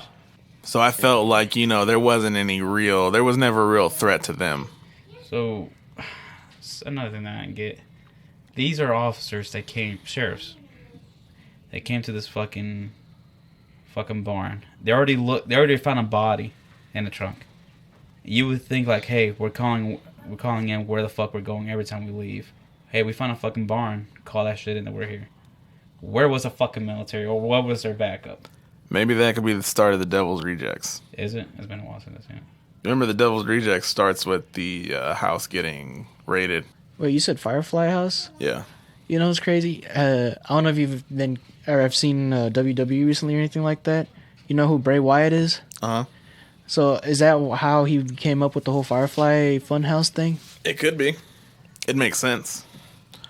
Because he kind of gives off like that, That backwoods hillbilly vibe. yeah, and it's like not satanic, but like evilish type of thing, demon-like. I never thought about that. See, I didn't even know that was their name either, Firefly, because I've never seen the other two movies, but that makes sense. So give your guys' overall thoughts of the movie. Overall thoughts, first time I seen it, creepy as shit. I felt disturbed as fuck.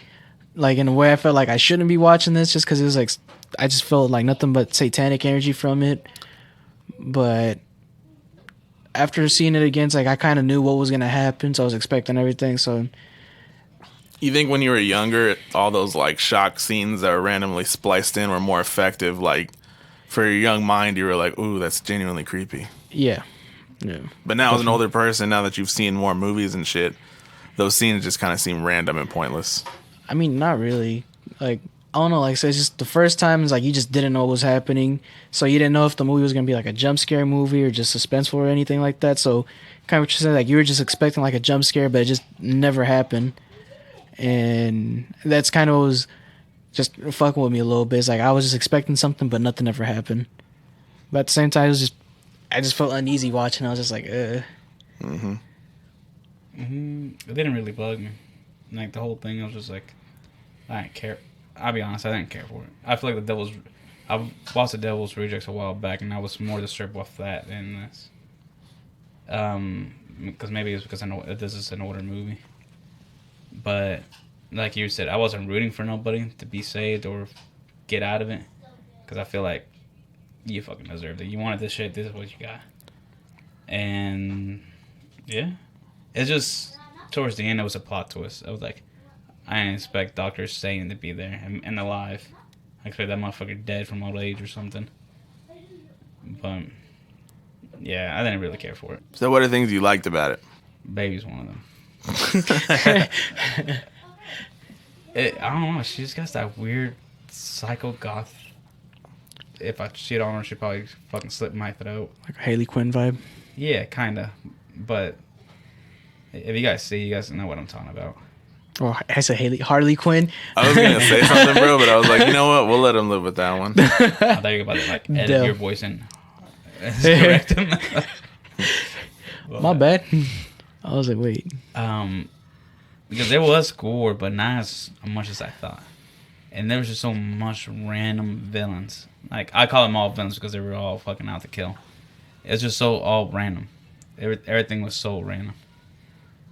And yeah, and that's like you would think that the Firefly family was there, and they're like the people that have to worry about it. No, there's even worse shit underground. So I'm like, well, who the fuck am I supposed to be afraid of in this whole entire thing, you know? Yeah. So too much went on, you think? Yeah, there was way too much evil. I mean, could you tell that this was like a first-time director's movie, you think? Was it his first one? Yeah, it's his very first movie, man. Rob Zombie no. was just making fucking music, and he just... Decided to make, I couldn't tell, honestly. I could tell because, like I said, I'd referenced his music videos. I was like, okay, so this guy pretty much just took what he was doing in his music videos and, you know, just plugged all that shit into this movie. Well, I told you, I didn't even know it was him that was directing it. Until you started mentioning his music. I'm like, oh, well, that makes sense. I always did that was his movies, but I feel like as far as liking the movie, obviously Baby. I definitely got to admit that. But as far as that, like as far as playing Disturbance and all that, I think he did a good job. Like it just, in a way, those cutscenes and all that, they didn't make sense and all, but there was just something disturbing about them too. But I feel like if he was trying to make this into like a series or like the trilogy that he did into it, I feel like he should have done a backstory on Captain Spaulding. Like just focus more on his character, because the way he played his character was just, it was perfect. He gave you the creeps. Like you felt comfortable with them. Like you're like, oh shit, he's kind of funny and all that. But then he can just snap just instantly and just change his whole persona. And Yeah, like when he went off on Dwight. on Dwight and on the cops too, because even on the cops too, it's like he was having fun with them. They were talking shit back, but he wasn't. He was just still having fun. But as soon as the other cop, the younger one, he said something about, he's all like, "Shut up, you stupid clown," or something like that. He mentioned the clown thing, and immediately his whole just mood changed again. And so, like I say, he's just, the way he does it, like instantly, is just, it's perfect. So I feel like they should have just focused more on his character, and then gone on with the whole, introducing the whole Firefly family. I feel like my biggest issue with this movie is more or less the dialogue, the way he wrote them. The way he wrote the characters, specifically like Otis and Grandpa. Because like Otis is supposed to be this like, he has these monologues, right? And you think when you give a character monologues, they're supposed to be saying something. And for me, maybe, I don't know why, I just didn't feel anything when hearing him do these monologues. Do you remember? Like, I can't quote anything he said. Like, when Captain Spaulding said shit, I remember that shit. But more so, Otis, you know, it just seemed cheesy to me. Same thing. Like, I felt like these guys were given really thin characters, and I feel like if they were on stage just playing a character, like, I didn't believe a lot of them. Specifically the Firefly clan. Like, the look, I like the actual look of the movie. I like the way he shot the stuff. I like I feel like the film was like, had this weird reddish, like hard red or hard blue, like tones. And I liked how it looked. The aesthetic of it was pleasing to my eye. That's what I remember about this movie mostly. And the effects are pretty decent. The kills, there's not really any spectacular kills if you think about it. It's mostly just like standard, you know, hack, you die. Mm-hmm. That's something I've always liked too, and just in like certain movies, it's like the way people kill, like I guess just different genius ways on how to do it is the best way to explain it. Like I guess that's another reason why I like the Saw movies too, is just the different ways they killed people in that, and it was different and it was cool, and it wasn't. I mean, you were expecting it, but at the same time, it's like the first time you've seen somebody get killed like that. Like, I definitely feel like we just watched these people, like, walk around a haunted house and just say wily shit. Like, they all felt like actors at a haunted house to me. Yeah. And like I said, it just didn't feel authentic. But, I mean, as, you know, arguing what this movie's supposed to be, it's a movie. It's not supposed to be authentic. But I was just felt taken out of it a little bit by that. Yeah. So now, guys, we're getting into the part where we're going to rate the movie. And I've already told you my scale. So I've come up with this thing where I rate movies on a scale of 1 to 6 inches. 1 to 6 inches. Yeah. So what would you rate the movies on a scale of 1 to 6?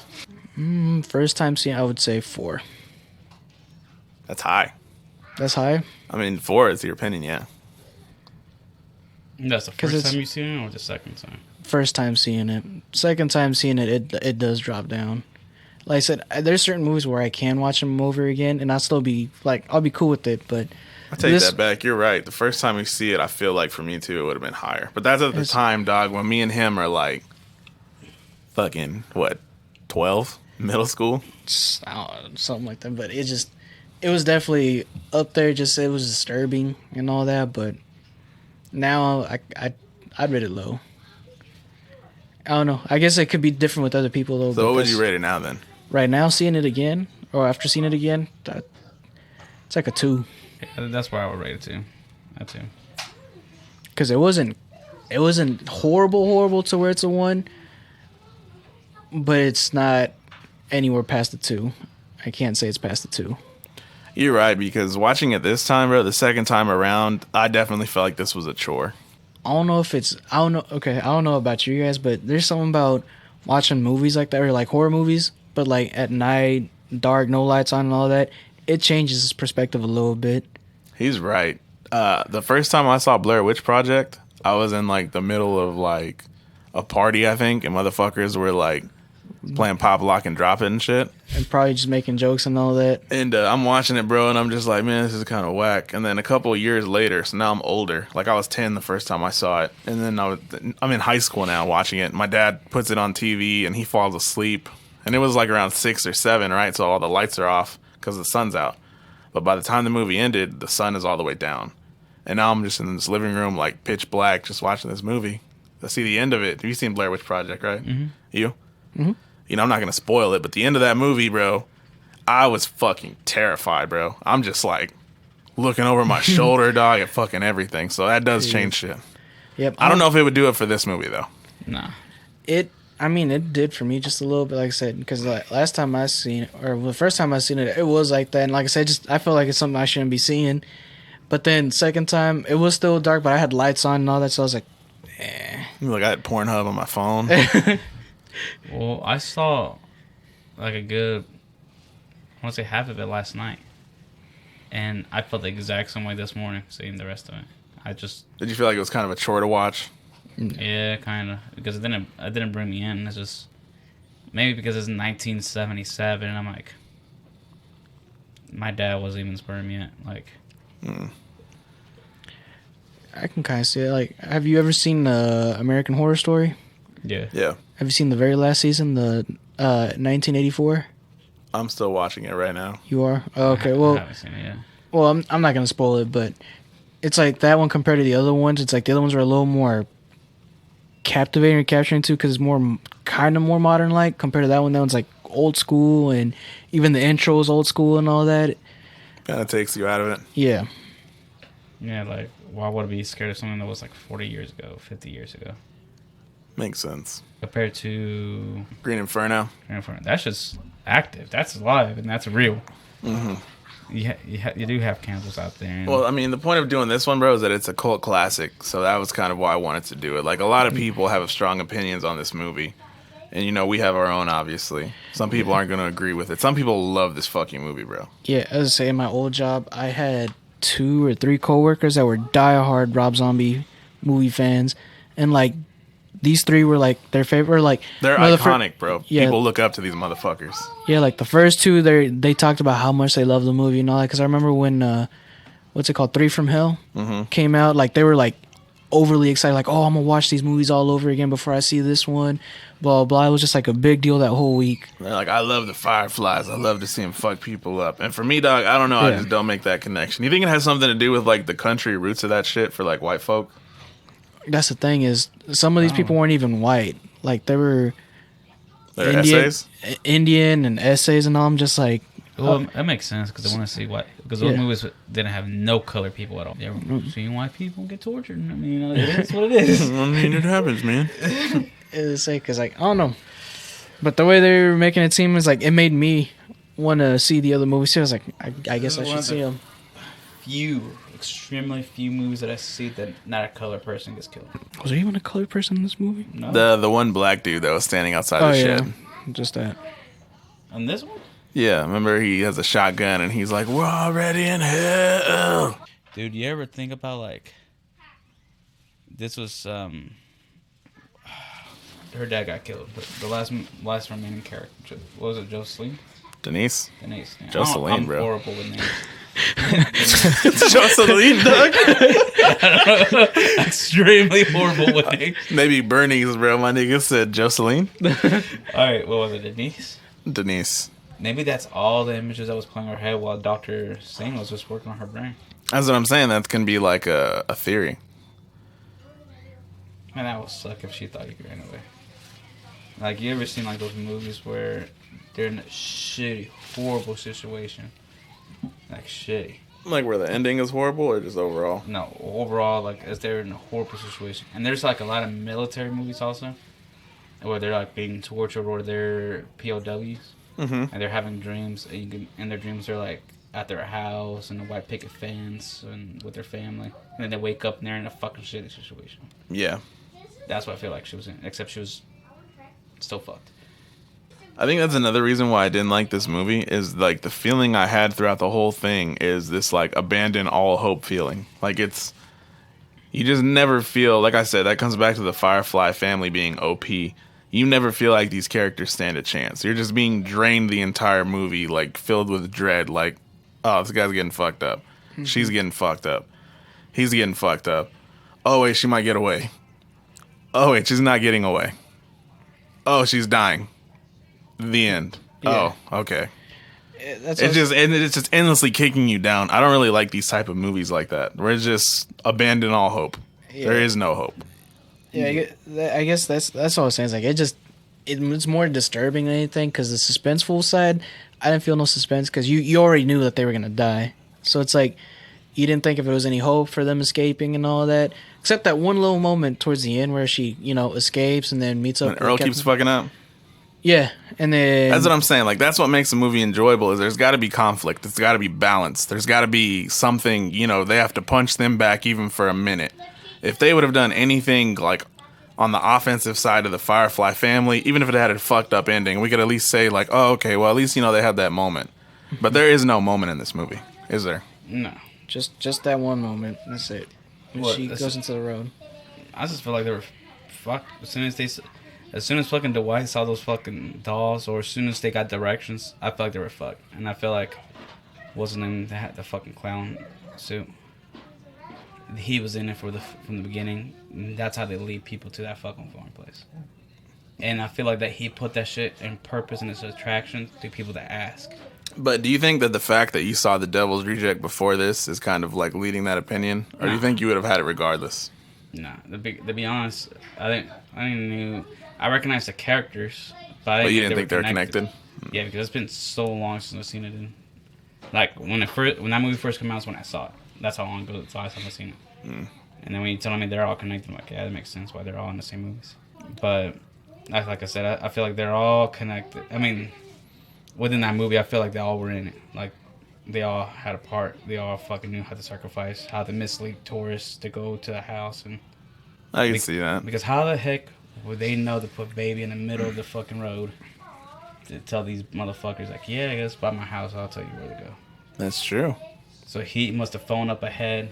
It could have been the fix from the beginning. Yeah, that's what I'm saying. Oh shit, that's evidence to the fact that he might have been on it, man.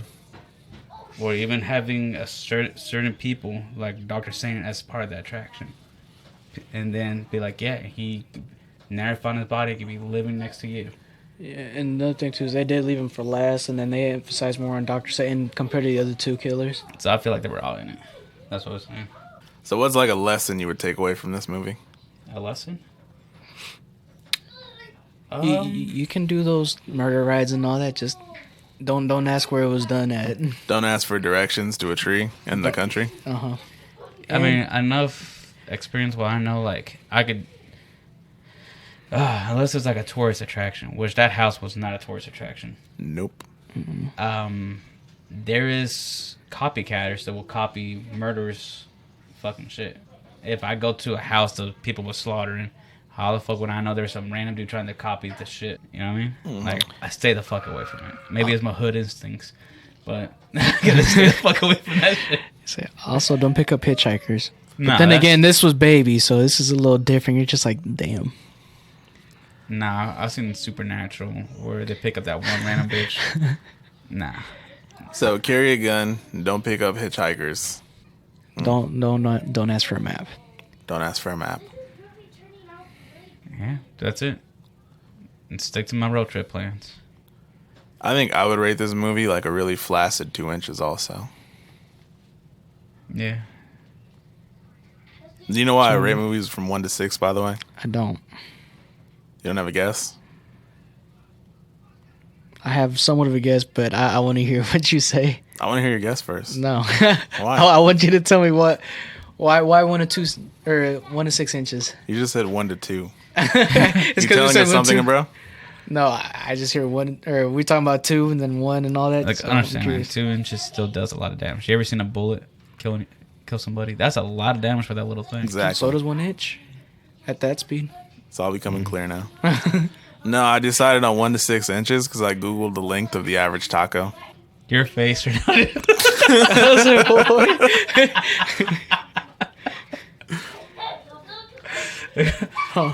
So, anyways, with that being said, I appreciate Jesus and Francisco being here with me. The social media's up, guys. Episodes are going up on Spotify, Apple, Google, YouTube. So, just give them a listen and bear with us as we put out more content. This has been the Death Taco Podcast.